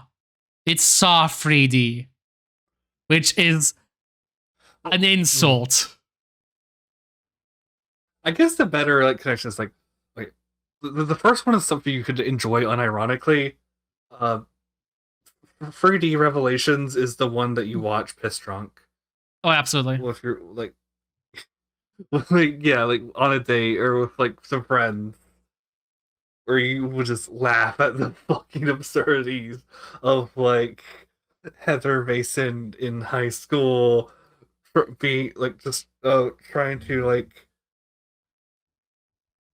doing like the little mean girl tough act of like of being too cool to socialize with anyone else, or the Vincent Heather romance plot. Oh, like which I which understand. I know there's people who find him hot, but like context of him in the game where he's just kind of being a a piece of shit who's like messing with her head. No. like respect to Kit Harington. You became Jon Snow, which is both a blessing and a curse. But in Silent Hill 3D Revelations, you were definitely not supposed to be there. Like, buddy, no.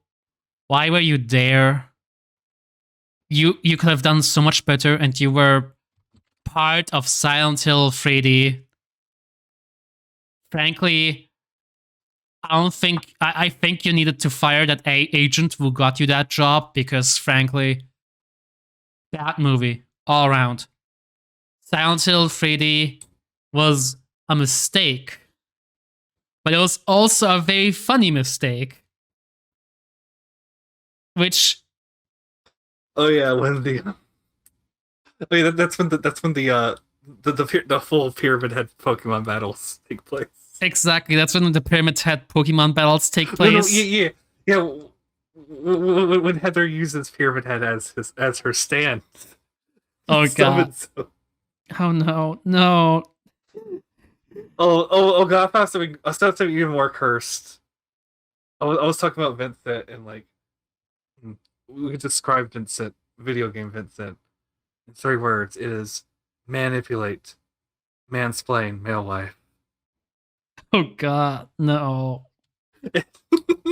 And yeah, in the movies, like Vincent This is like the child of the cult who's just like misunderstood and is just trying to help her and falls in love with her. And it's so hunky and dreamy.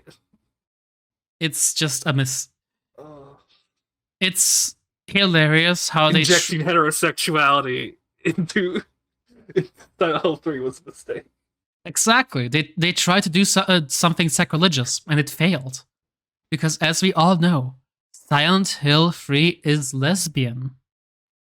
It is canon, and thanks to them messing with the lesbian energies that Heather just has innately as a person, they cursed the entire production. Like, you know how like a house built on an ancient Native American burial ground spells disaster?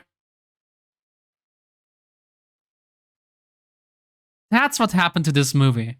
They tried to bury the gays, and the gays just grabbed them from beneath the ground and dragged them to hell.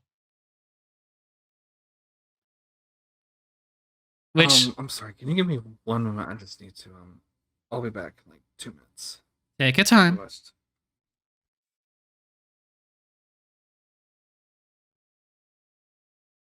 And, oh god, I swear.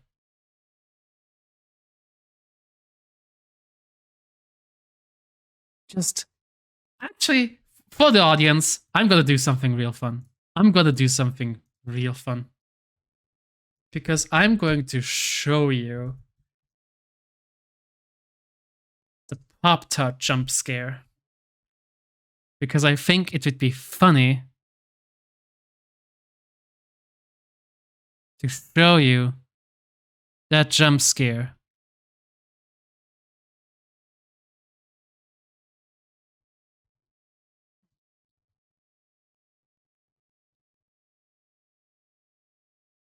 If I can find it. Oh, there we go. There we go. So we're just going to create a browser.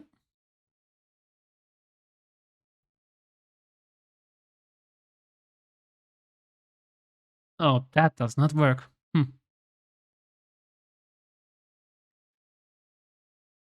How about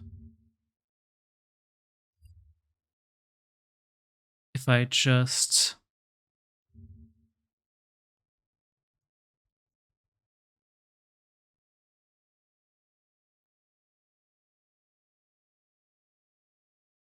There we go.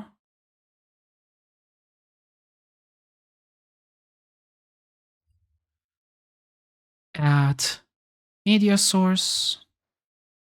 Browse.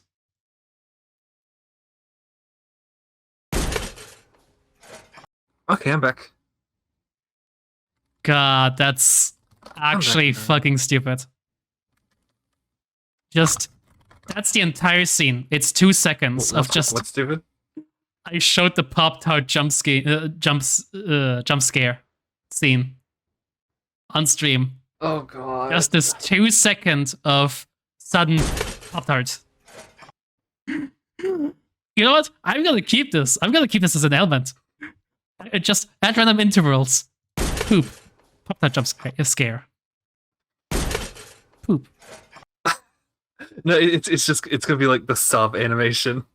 Oh god, I think I have to do this now. I think you've given me an excellent idea. This is Yeah. This is now going to be the sub alert because I think it's funny. Oh god, I'm going to torture my viewers. Okay. Do we need to actually like get into lesbian Heather Mason? Or... Oh boy. Well, I suppose we could because like it's kind of weird because like I think some of it's like I think a lot of it's just kind of a lot of it's just kind of like it's just the nurses are there and like technically the nurses like have their own like significance inside L1. but the fact that they Like, return, of course they're gonna be there for like the same person, but also they're the Silent Hill 2 sexy nurses. which I think is which implies some things because for those unaware and probably unwilling to actually play Silent Hill, Silent Hill is... So, spoiler. Yeah, spoilers, I suppose. We're going to enter like gameplay discussions, so if you don't want to be spoiled, click off now, I suppose. But Silent Hill has like a town. This was not. It bases its scariness and its monsters and just everything in itself. It bases on basically the person inhabiting Silent Hill. It's a psychological reflection of who you are as a person, twisted and formed into something to scare you in particular. And now I would just like to... I would now like to just... Well, not necessarily for like individually every person, but usually everything is like something from someone. It varies on the game. Yeah, like, it's like... It's kind of like... It's very like personal, which sometimes it's just like, it's individually, sometimes it's like a mass stream. It's... The rules change depending on which game you're playing, which is also because the people writing it keep changing. And also they keep trying to like... They keep trying to change things around and stuff. Because they want to make... Yeah, sorry, get back to what you were trying to say. It's fine. I'm just going to save as... I'm going to show the lovely like, audience. You can make like a real like reason. So like, okay, it's because the sexy nurses are marketable, isn't it? But like in real universe, you kind of have to. You kind of have to think about it. Though even on top of that, I think it's not even necessarily like that as much as like there's a lot of things with like Heather that just feel like real like anxieties that like just women, teenagers like just go through, and just a lot of like real like discomfort with sexuality that's like a really easy to like project onto like a queer experience.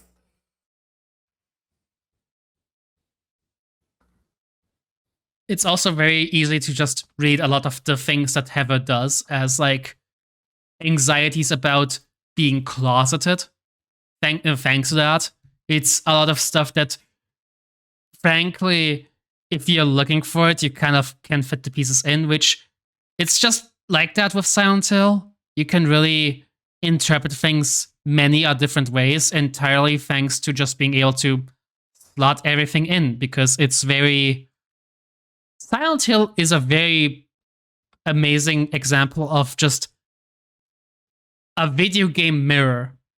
It's going to reflect exactly what you bring into it. Thanks to being so open-ended.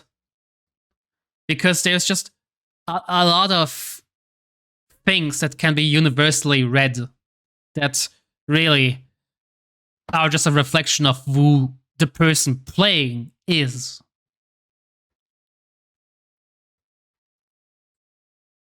Also, just there is a lot of on screen. I have one of the Silent Hill 3 nurses, and they only get sluttier as the games progress.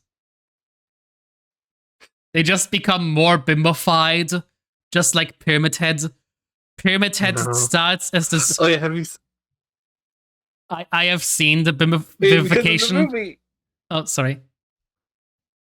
You first. Oh no! Okay. First, I was just gonna say like, yeah, there's the clear jump, like the Hunchback nurses in one. They're just completely horrified to the sexy nurses. There's no resemblance whatsoever.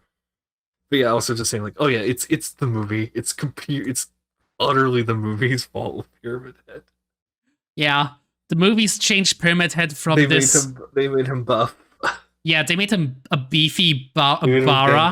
From gangly to buff. God, Bara. I mean, am I wrong? Am I wrong with calling the modern Pyramid Head Bara? No. I've seen people post the Pyramid Head X James fan art way too many times. I know. I'm aware.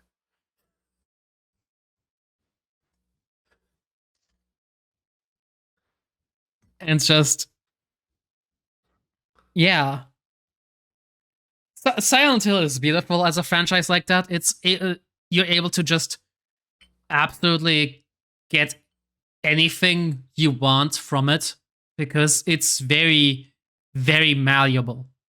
Which a lot of good art is like that, where the experiences are entirely based on who is experiencing it, who it is that is partaking in this piece of art, which I think is just another example of why I think that Silent Hill is the best horror, hands down.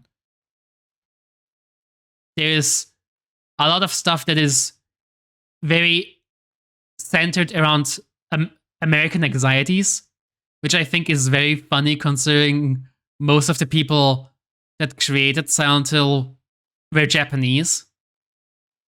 But somehow they just captured how it is. Or British, or Czech. Oh yeah, right.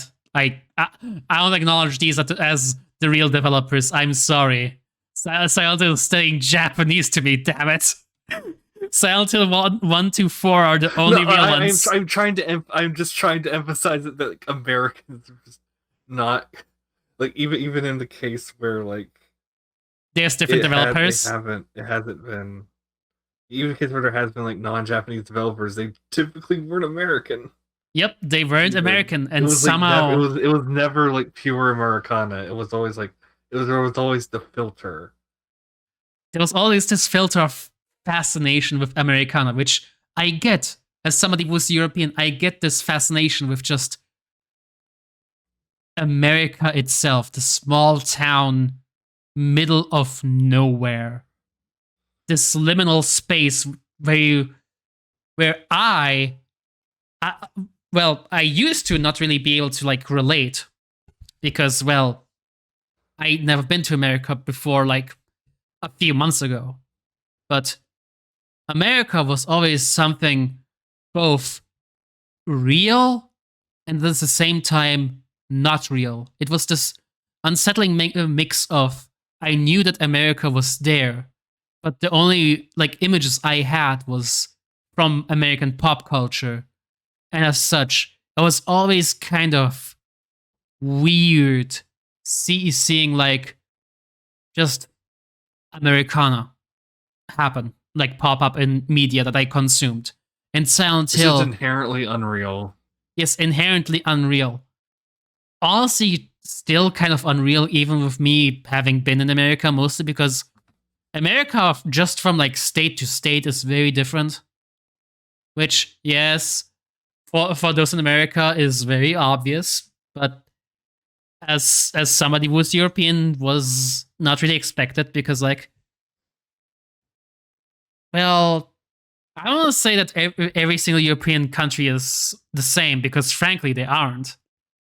There's a lot of differences, but America itself, from state to state, has this weird feeling about it. Just traveling from one state to the other. For example, Eugene, Oregon feels way different than Kansas City, Missouri. It feels strange. You can't really put it into words, but just the city itself gives off a whole different energy. It kind of feels like, yeah, to you it almost feels like going between like different countries in Europe. Yeah, it's even more so because it feels like there is fundamentally somebody different. Just there's different philosophies around designing the towns itself, which Silent Hill captured beautifully. I feel it just captured this feeling of this is a totally different space with different rules, and I have to abide by it, or else it is going to chew me up, bite down on me hard, and swallow me whole. The town itself is antagonistic towards like anyone in it. And it was always fascinating to me. It's as somebody who was like used to like, well, cities being very people friendly, I think is the thing. Meanwhile, Silent Hill as a town in thankfully every single game feels hateful of people. Silent Hill hates humanity. I always love horror stories like this, where there is a place,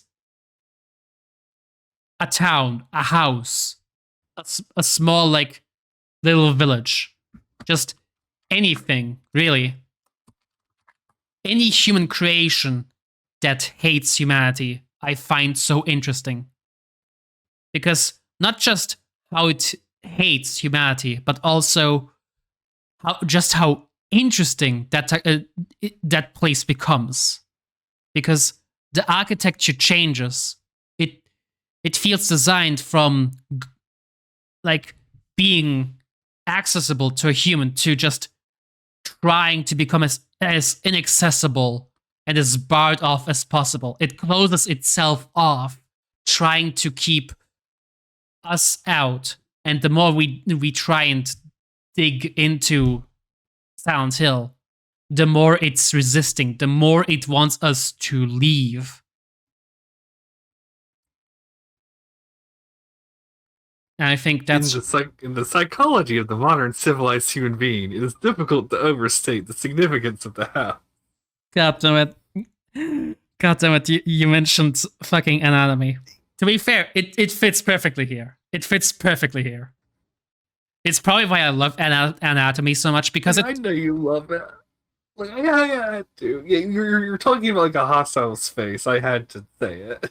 it just fits because Silent Hill is hostile to humanity, and so is the house in Anatomy.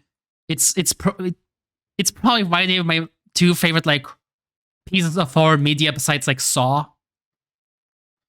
In Saw, it's like this bathroom that was designed to hurt the people inside of it. It's a trap designed to kill them. In Silent Hill, it's a cultist town. It is trying to bring about the birth of a horrible, horrible god who definitely does not have humanity's best interests at heart.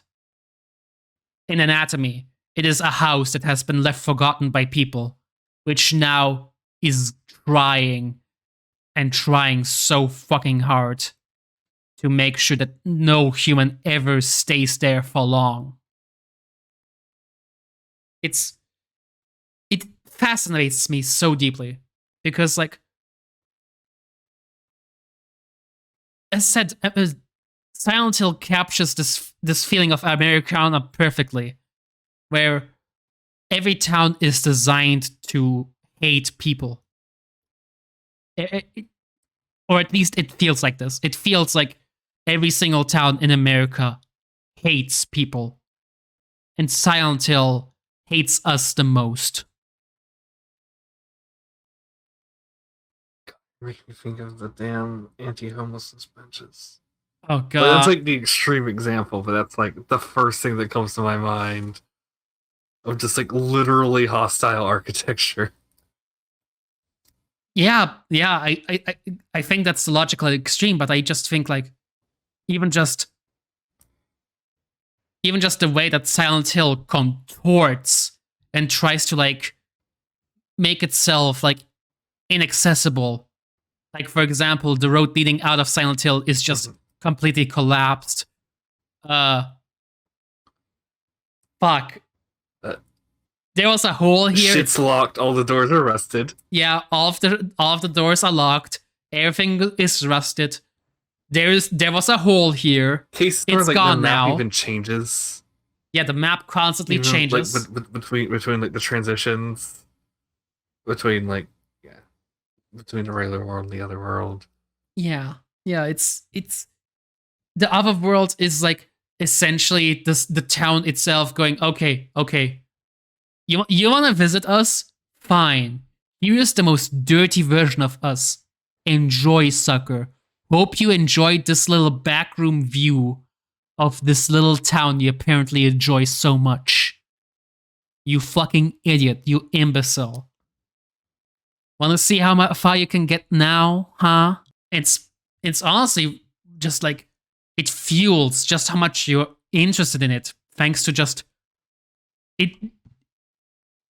You'd think that these would be directly opposing forces, but no, just the fact that the town tries so hard to keep you away is what makes you so interested. You want to learn more entirely because of just this hatred, this relationship you have built with the town. And it's probably why so many people are fascinated by the history of Silent Hill, because of just that relationship. Which we've seen taken a bit too far with the good old Centralia. Oh god, Centralia, Pennsylvania. I'm so sorry. I am so sorry I guess to explain that is it there was a town that that was used as the basis for the movie, and people got attached to the idea of real life Silent Hill? Silent Hill was a real place. And it's like it's a ghost town, but people still there's like still like small town people who still live there, and you have these tourists coming in and stealing things and messing things up and just just not leaving the people who live there alone. And that fandom was a mistake. The fandom was a fucking mistake. My god.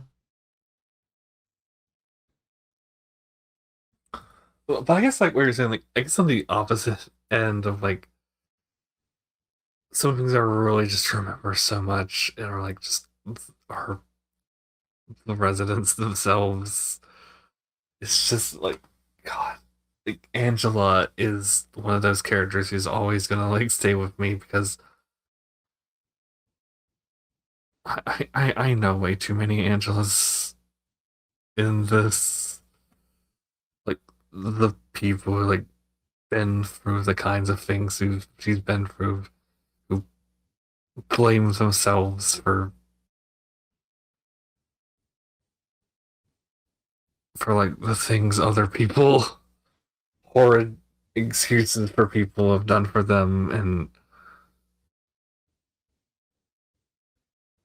the way she can never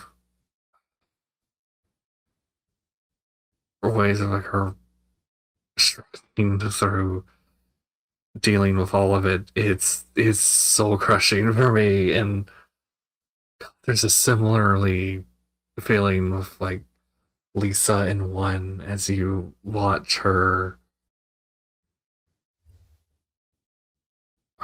like watch her revelation and her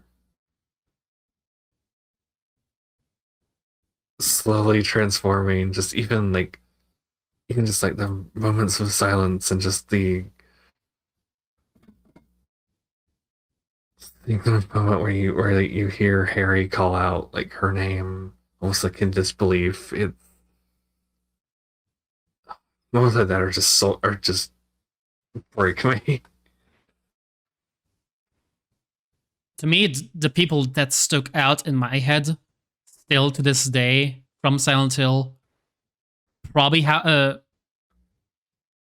Vincent and Eddie, because I know way too many Vincents in my life were just like rat bastards who would try to make me doubt like reality. But those are the people that I just find annoying. Really, there's way too many Vincents, even just in real life, just existing. But then there's people like Eddie, and by God, Eddie is just. It's both a tragedy because you can see that at some point, somewhere in a different universe, Eddie could have been something. Eddie could have been a happy person with a happy life, could have been completely normal, and would have not done any of the fucked up shit he would have done. But that is not the world we're living in. And Eddie is a fucked up person doing fucked up things. Most of the time, people like Eddie say racial slurs online and just are complete pieces of shit. Were horrible to their loved ones and have alienated everyone they care about. And usually end up doing something horrible. I have known way too many Eddies. And oh, hi, Morgan. You have walked into us talking about like the most memorable bits of Silent Hill, which we were talking about the people most memorable from Silent Hill for us, and I talked about Eddie, a character in Silent Hill, which, God, I know way too many people that are like Eddie.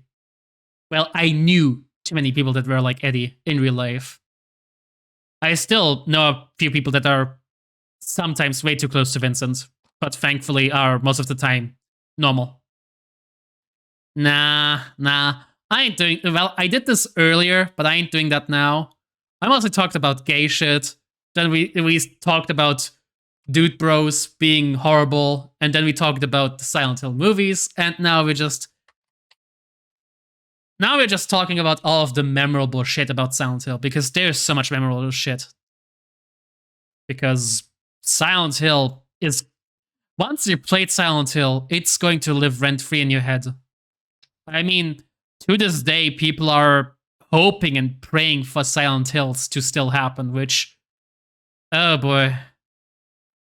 Honestly, I don't know how to feel about the people that still pray for Silent Hills, Olivia. I don't know how to feel about them because I get it. I get it. Yes, my dear. We are talking about horror stuff. We're talking about the horror stuff. There's going to be scary stuff here. Oh god. Just Kojima is never going to return to Konami unless he's going to be paid a huge sum to come back and keep like being essentially his own studio with funding by Konami. Well, then don't play Silent Hill. There we go, my dear. Just don't play. Oh my god. Honey, you're just trying to make me talk about Kingdom Hearts.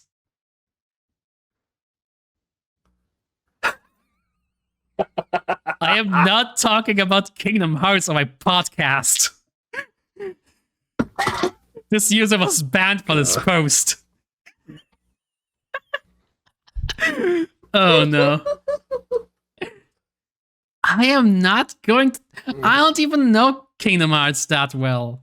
I barely played a little bit of like Birth by Sleep, and the only one they actually finished to completion was fucking... Oh god. The only Kingdom Hearts game I played was Dream Drop Distance. This is part of... This is just a part of her, like, of her plot, too. That would, like, get you on so she can just explain the entire plot, or just make you play the games with her. I honestly, I think that Kingdom Hearts 3D classifies as a horror game entirely because of how bad it is. Oh my god! And you can't like convince me otherwise. Kingdom Hearts 3D is in some aspects scarier than Silent Hill Downpour, actually. Because you see, Kingdom Hearts 3D made me cry. Silent Hill Downpour just made a Born Free live in my head rent free. Which to be fair, a lot of music from Silent Hill lives in my head rent free. But the young Xehanort fight in Kingdom Hearts 3D made me cry because of how difficult it was. And it nearly made me throw my 3DS in rage. Oh no. To be fair, I was 15 years old when I got my 3DS. Like, it was one of the base models, like one of the really early ones. And I just... one day I'm gonna play that one. It was a bad time. If I had to rank on a scale of badness, Kingdom Hearts 3D outbeats Downpour in badness. I'd also rather play Downpour than Kingdom Hearts 3D, which doesn't say a lot because that's like comparing two piles of shit on their badness. It's like, yeah, but there's still two piles of shit. Oh boy, I'm going to get the Murphy Pendleton stance to fucking murder me. Oh well, it's fine. At least I'll have an audience then. I forgot, like, which all ones have you played? Okay, so I finished Silent Hill 2, Silent Hill 3. I played a little bit of 4, but the only reason why I couldn't finish 4 is because the disc got badly scratched one day, and I couldn't like continue playing it. Oh no. I played like half an hour of Origins. Half an hour of Origins, thanks to my cousin loaning me her PlayStation Portable, and then me going, "Wait, this sucks." Oh no. I pirated Homecoming and then deleted it after an hour of play Oh no. That was also the day that I stopped pirating for like 5 years because I felt so betrayed by Homecoming. You felt so betrayed by what? Homecoming? Yes, I You was felt punished. I felt punished for pirating, so I gave up pirating for 5 years. And and um and then I played Downpour, hoping beyond hope that this one would be good. And I gave it a fair try. I gave it a fair try. I I nearly finished Downpour. I didn't finish it because you couldn't pay me enough to finish that game. But I played it until nearly the end. But then the reason I gave up was that like somewhere like near the end there was another radio. And once again, it played fucking Born Free. And I was done. That second, I decided that no, enough is enough. At one point, you have to learn when to stop playing a game. And I had my limits.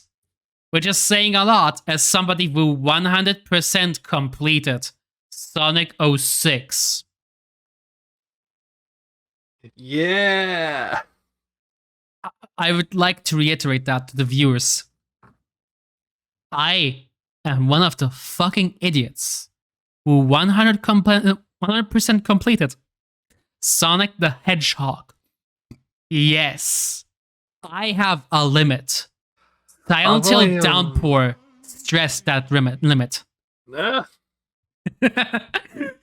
We just keep saying that bad games are horror games, which, to be fair, a bad game is the most terrible horror game there can be. But yeah, frankly, there are a lot of games that I would not play and rather would bear through Downpour.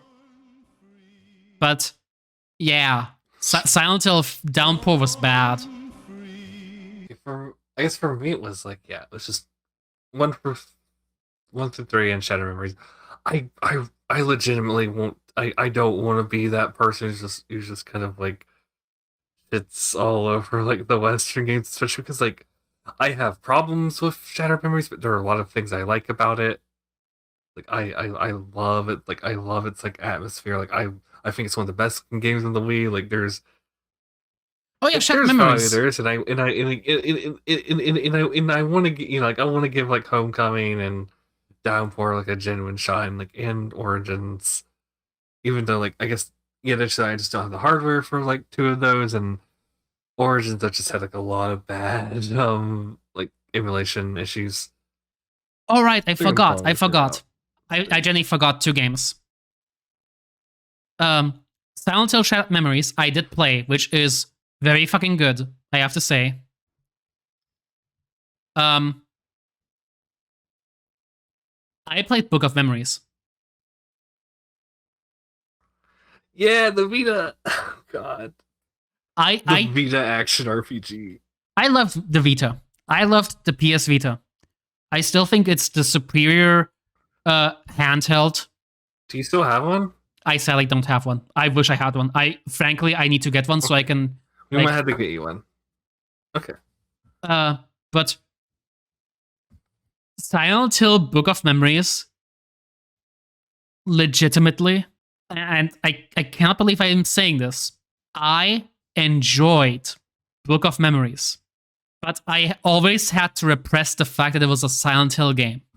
Because every single time I thought about the fact that it was supposed to be a Silent Hill game, I cringed. But as soon as I forgot that entire fact... And not some kind of like Diablo-esque... As soon as I just grinding action RPG looter. As soon as I just slotted this in as an unofficial Diablo sequel, it worked perfectly. I enjoyed it. It was passable. Oh no. A solid 7 out of 10. Yes, I know, my dear. I need to continue Shadowbringers. I need to continue Final Fantasy XIV. I promise I will not forget about Final Fantasy 14. I have to do this first, and I have to talk. I have to admit the fact that I actually liked Book of Memories, which Okay. which now Fair, fair. which now brands me as public enemy number one. I am now on many people's hit list. I am now Okay, but I am now recognized as an international terrorist. no, it's fine. I am now recognized as a terrorist by the Twin Perfect Association, and I'm going to be now hunted for sport. Oh god. I'll protect you. It's fine. Oh god. Okay, now, just before, because Mari like started like wind down and gets. I just want to mention all like the weird shit. I just want to mention all like the weird shit that I'm probably going to find a way to play someday. Oh, it's fine. It's fine. We can talk about the GBA game, which is frankly just fucking weird. The The play novel, the Silent Hill play novel. It is a visual novel adaptation of Silent Hill 1 with a Sybil Bennett scenario where you play as her and special downloadable DLC that I think it's like for some kind of mobile service that'll never be available again. But somehow it has multiple fan made like ports and remakes in PC on like the browser and like PC, and like a fan translation for GBA version, and a Russian Sega Genesis port. Wait, why the fuck does it? Why does that also got? Why does a fucking Silent Hill visual novel have a Russian translation on the Sega fucking Genesis? It's like some Russian like homebrew people ported it, so it was like in Russian, and then that got translated to English. That was the first. That was originally the first way you could actually play it was through the Sega Genesis version. Oh yeah, let me just boot up my Sega Genesis. I don't know, it's so cool. It sounds cool. I think it's because there was like an adventure game engine that like people homebrew made for the Genesis. So I was like, okay, we have these tools. Let's just take all these assets for the Silent Hill game and just remake it. Okay, but on top of that, there's the Let me just remake Danganronpa on Genesis series. Yes, please. Okay, I'll join you in this project. Yes, okay. There's the Orphan cell phone games. There's the which I think also have like a weird fan made remake, or at least one of them, or there's one in progress. It looks surprisingly good and is not something that Orphan deserves. Especially because like they just take Alessa's name and make her a completely different character. And like the main villain, which has a lot of problems, you can guess right off the bat. Yeah, it's like, yes, let us make the villain of our games. Let's miss the entire point of the first game. Yeah, let's miss the entire point of the first game by making the child trying to protect all of humanity from an eldritch god from beyond our comprehension into the bad guy. I am sure there will be no issues at all here. It's going to work out entirely how it's supposed to. Oh, but I remember there's also the cooperative light gun game in arcades that got a port that has a fan made PC port. Or I think because it was like a power PC game in the first place in the arcades, it was just easy to make it work on Windows. And it's like one that takes place on a cruise ship. It looks like a fucking wild fucking ride. I mean, I suppose that Silent Hill had to answer to the most competitive horror game of all, House of the Dead. I mean, who could survive not competing against House of the Dead, Olivia. Good God, imagine if this light gun zombie game somehow outdid Konami. Wait, isn't House of the Okay, you Dead? say it as if like as if the series sales didn't go down since the first game, first Silent Hill. Wait, I forgot. No, House of the Dead is I think House of the Dead might have outsold Silent Hill at some point. probably, but also I had to look it up just to be sure that I don't jinx myself. But thankfully, House of the Dead is not Konami. That's Sega. Oh God, right. I forgot to mention this. Olivia, we're both big Dreamcast fans, right? Yes. Yes. So, so Silent Hill never got a Dreamcast port because the Dreamcast baby. sadly never got very popular, which is a shame because it was a very good console. A lot of good games came out there. Sadly, Code Veronica came also on the Dreamcast. Good horror games too. But there were also a lot of weird horror games on Dreamcast. Another weird quirk of the You guys Dreamcast. talk about Illbleed? Sure. We're just gonna throw like a bunch of like. No, just move on. I know you're talking about Bleed. Let's go. Go on. Okay, so a weird capability that my lovely little rectangle had was that through the power of code magic, and that's the only way I can explain how Bleem works, but thanks to the magic of just these weirdos in America, if I remember correctly, I think Bleem was American. Wait, was it? Yeah. Okay. It was a commercial emulator, I think, originally made for Mac. Okay, so these weird Americans. It was a commercial emulator of Dreamcast. These weirdos. It was a commercial emulator of PlayStation. Yeah. Yes, it's weirdos. Those weirdos in America decided, hey, so we can like emulate on the Dreamcast. We know this because of like the Sonic Dreams, not the Sonic Dreams collection, but like the Sega Classics collection or something. What if we? No. Hmm? No, I think it was because they already had like a similar. I think they already had a version of the same emulator on PC, like on like Mac PCs. Okay. I think it wasn't because of the I think it wasn't because of the emulators on Dreamcast. Fair enough. Yeah, sorry, move on. Fair enough. But basically, these geniuses were like, what if we could run Sony PlayStation games on Dreamcast?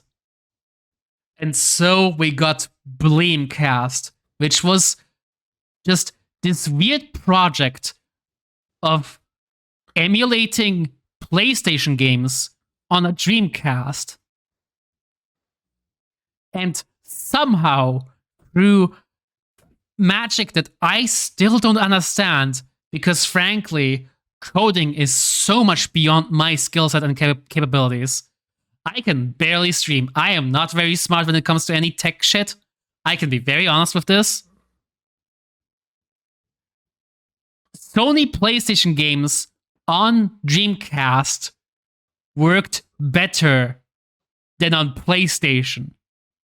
So there is a good argument to be made here that Silent Hill, one of the games ported on Bleemcast, works better on the Dreamcast, an unofficial port, than it did on native PlayStation hardware. And that is so funny to me.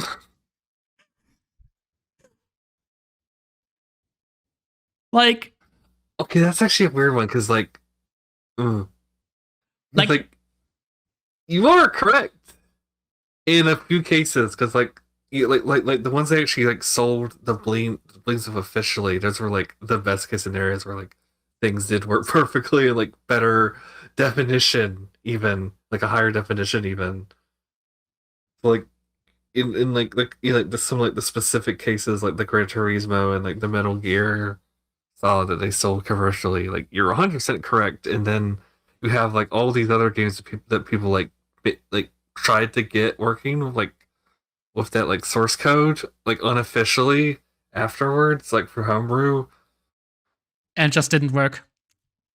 It and yeah, like there are a lot more yeah, there are a lot more.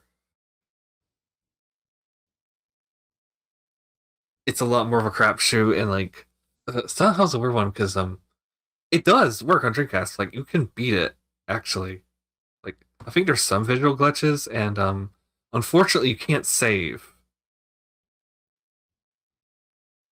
but you can do it. Which is, yes, that's so funny to me. Like I remember like vividly. It's still amazing. It's still amazing that it exists. It's Like, still hilarious and cool. it's so cool. Like Metal Gear Solid, Silent Hill, Gran Turismo. Some of the like big Sony titles that are like Gran Turismo is still running to this day. Ran better on fucking Dreamcast, which is just God. I love just I love it all. It's so funny to me. It's so funny to me that this PlayStation game that frankly I cannot like decouple from like Sony somehow is able to run on my favorite little gray lunchbox thanks to code magic. I really do gotta we really do gotta get you one of those again. God, I want the Dreamcast so fucking badly. The Dreamcast was one of the best consoles. I'm sorry, chat, but objectively, the Dreamcast was one of the best consoles. And frankly, the fact that Sega shat the bed and left the console making space is sad. I will not take any criticism on this. It's fine. Someone will. Someone will find a way to get Kingdom Hearts 1 in there, and then Morgan will submit. Oh God, Kingdom Hearts 1 on Dreamcast. God. I don't know how, I don't think that would work, frankly. I think it would be funny. I think it would be very funny. I'm just joking around. Honestly, I think there would be a good case to be made that Birth by Sleep might be possible on Dreamcast. Now that's a game you can port. That's a game with some best, with some chest hair. Is it what? Is it because of that? That like, there's a lot of touchscreen stuff in that game, and no, it's not PS Vita. It's PlayStation Portable. Oh, okay. I thought you were thinking. I was thinking Days. I was thinking Days. No, you're talking about the PSP game. Yeah, I think there's a case we made that the PlayStation Portable would be pretty okay on a Dreamcast.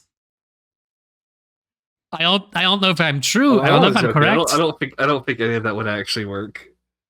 Somebody has to. Though I'm going to be. I will honestly think it's just a matter of time before we get Ocarina of Time, because that source code is out there. There is already a PC port, and like people did it with Mario 64 running on the Dreamcast, so it's just a matter of time. Okay, so all we have to do is find the Silent Hill source code, which we are definitely sure that Konami still has. Definitely. No. I am sure that Konami did not throw out all of the source codes for some of the most iconic games because they never expected it to be necessary anymore. Definitely, it is not in fact the case that every single source code from this generation of games is just fucking lost thanks to being thrown out, thanks to being seen as obsolete. No siree. Also, it is opposite day. Hey babe, Yes. There's another Silent Hill thing on Dreamcast, right? No, now you have me curious. Uh, are you aware of the Beats of Rage Silent Hill fan game? The what? The what? Someone made a Silent Hill fan game in Beats of Rage, which is a which is an engine kind of based off of obviously Streets of Rage for like making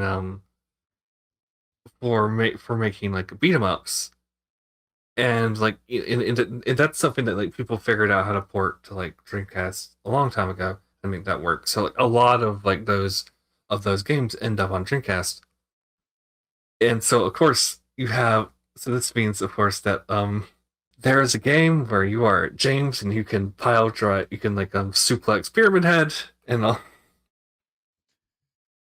and that is playable on the Dreamcast. I will show this to you.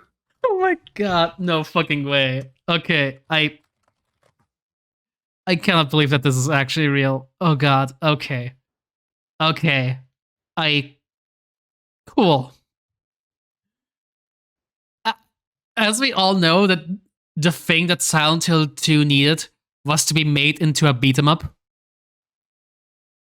After all, No, this is what Guy Seehee imagines like himself, and just imagines of James. oh god, don't make me think of Guy C here. Thinking about This Guy is his fantasy. thinking about Guy C is going to give me a headache. Like, Okay. okay, I have to talk about it now because you mentioned it, and otherwise people are going to be like, "Hey, why don't you talk about Kai Sihi? After all, he's James Sunderland. He's the most important fucker in Silent Hill canon. He is also in 5G anti-vax truther. I don't care about Guy Sihi anymore." Oh boy. Oh my god, no. Stop trying to tie in Silent Hill into Kingdom Hearts. No. No. It is totally different. It is totally different. I Kingdom Hearts is not a psychological horror. I hope. Kingdom Hearts is light. With some of the videos, No, it's fine. It's fine. Disney's gonna buy Konami, and then there will be a Silent Hill world in Kingdom Hearts 5. oh no. Please, I don't want to imagine what Disney Konami would do with Silent Hill in a prospective Kingdom Hearts Silent Hill crossover. That's No, it's fine. Since Square Enix has like sold off all of their like Western properties, so they can pursue NFTs and AI and cloud gaming, they're just gonna buy Konami and then make the Pyramid Head NFTs and then put it in Kingdom Hearts. I frankly I think that is scarier than anything that Bloober Team could come up with. That's actually terrifying. Oh no! Like I'm already expecting the Silent Hill NFTs to happen in like a few months. Like Konami's already done it with like Castlevania. God, I'm scared. guys, see he is going to sue over the fact that they are gonna make a James Sunderland NFT. He's going to be like, "Hey, you can't just use my likeness like this. I would like to be paid in Bitcoin." Oh god, I don't even want to imagine what would happen if we crossed Guy Seehee with like an NFT bro. Oh He dear. might already be one. We don't know. I suppose we don't. But for a prospective Kingdom Hearts world flavored of Silent Hill, I think they would go like the Silent Hill Downpour approach, where they would have like, oh fuck, what's his name? What's his name in Downpour? Fuck. I'll just Google it. They would just have like Howard Blackwood as like the little NPC you talk to, and he's going to be like, you know, talking for the town of Silent Hill itself, and he's going to be like, Silent Hill has been a town that has been haunted by darkness for centuries now. You think you can cleanse this world? Make it appear into light? Fool. You will only get consumed by this town, but you're welcome to try. Here, take this. And then it's just like, it's your little like keyblade based off of the world. It's just like Pyramid Head's fucking big knife. Yeah, it's gonna be the giant knife. Yeah, it's gonna be the giant knife themed after a key. God. Oh no. And of course, it's going I hate it. It's going to involve like, it's not even a pipe. No, it's not a pipe. That would be too easy, and that would be not iconic. They're going to make this hashtag iconic by not just making a Pyramid Head appear in the Silent Hill world. I'm going to guess on two things. Pyramid Head Heartless, of course. No. Even worse. They could go two directions with this. If they get Disney's approval, they're going to create a Pyramid Mouse. It's going to be a Pyramid Head with the body of Mickey Mouse. But that's only if they can get Disney to greenlight it, which, of course, there's like a 5% chance of it happening if Bob Iger gets like kicked before this deal goes through. But I'm going to just assume that it doesn't. So Pyramid Mouse is just going to have to be something that will be reserved in like Kingdom Hearts fans' nightmares. But the thing that I think is going to happen, it's going to be like Pyramid Head, but with this body of presumably Sora. And just going to be this. Okay, I think we've I think we've gone on for long enough at this point. No.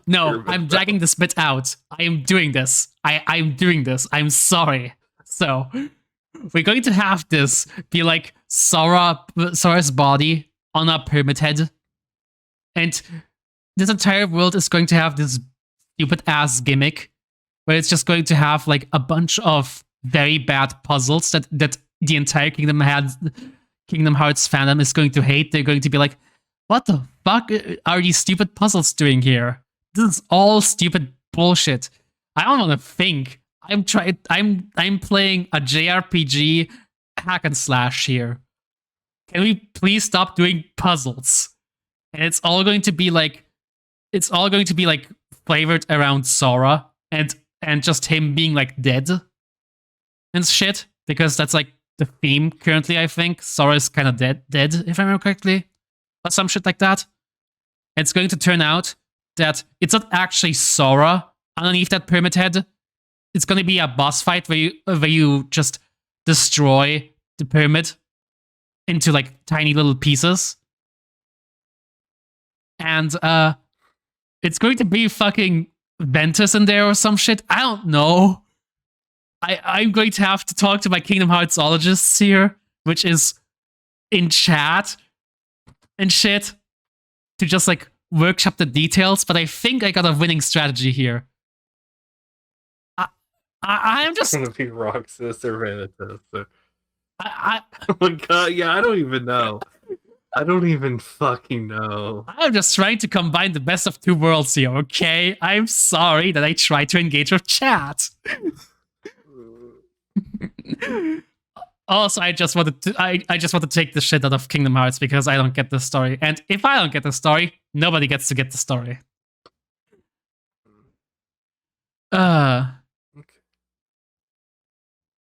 Okay, fair enough. I'm fine with that. Okay, but yeah, God, that's This going has to been appear. really fun. This has been fun, but also this is going to appear in my It's gonna appear nightmares in your now. nightmares. This is going to appear in my nightmares now. I'm going to think about the Kingdom Hearts Silent Hill world. Oh no. And everyone who watches this stupid stream is going to watch, is going to also have nightmares about the Silent Hill Kingdom Hearts world now. Which I think is the horror of both Silent Hill and Kingdom Hearts fans. Silent Hill fans for it being a sellout. The horror of capitalism. The horror of capitalism. The Kingdom Hearts fans are going to be scared of ooh, spooky, scary. Because Kingdom Hearts fans have only been acclimated to Nightmare Before Christmas, which is more of a musical than a horror, really. Oh god, do you think the Kingdom Hearts world would have sexy nurses? Okay. No, it's just like heartless in the outfits with like the pipes.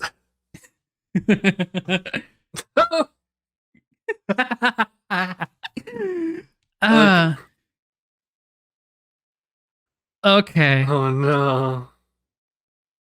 Oh boy.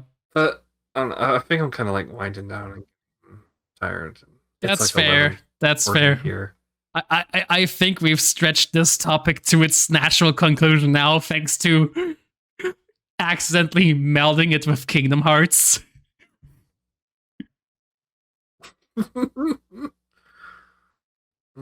Oh god. Okay. Well, good night, my love. Good night, Olivia. It's been lovely having you as a guest, and it's been lovely having you as an audience, dear viewer. This has been Miss Jackie Joy, once again bringing you Midnight Delight, the only talk show on the net that is somehow able to combine Kingdom Hearts and Silent Hill in one episode.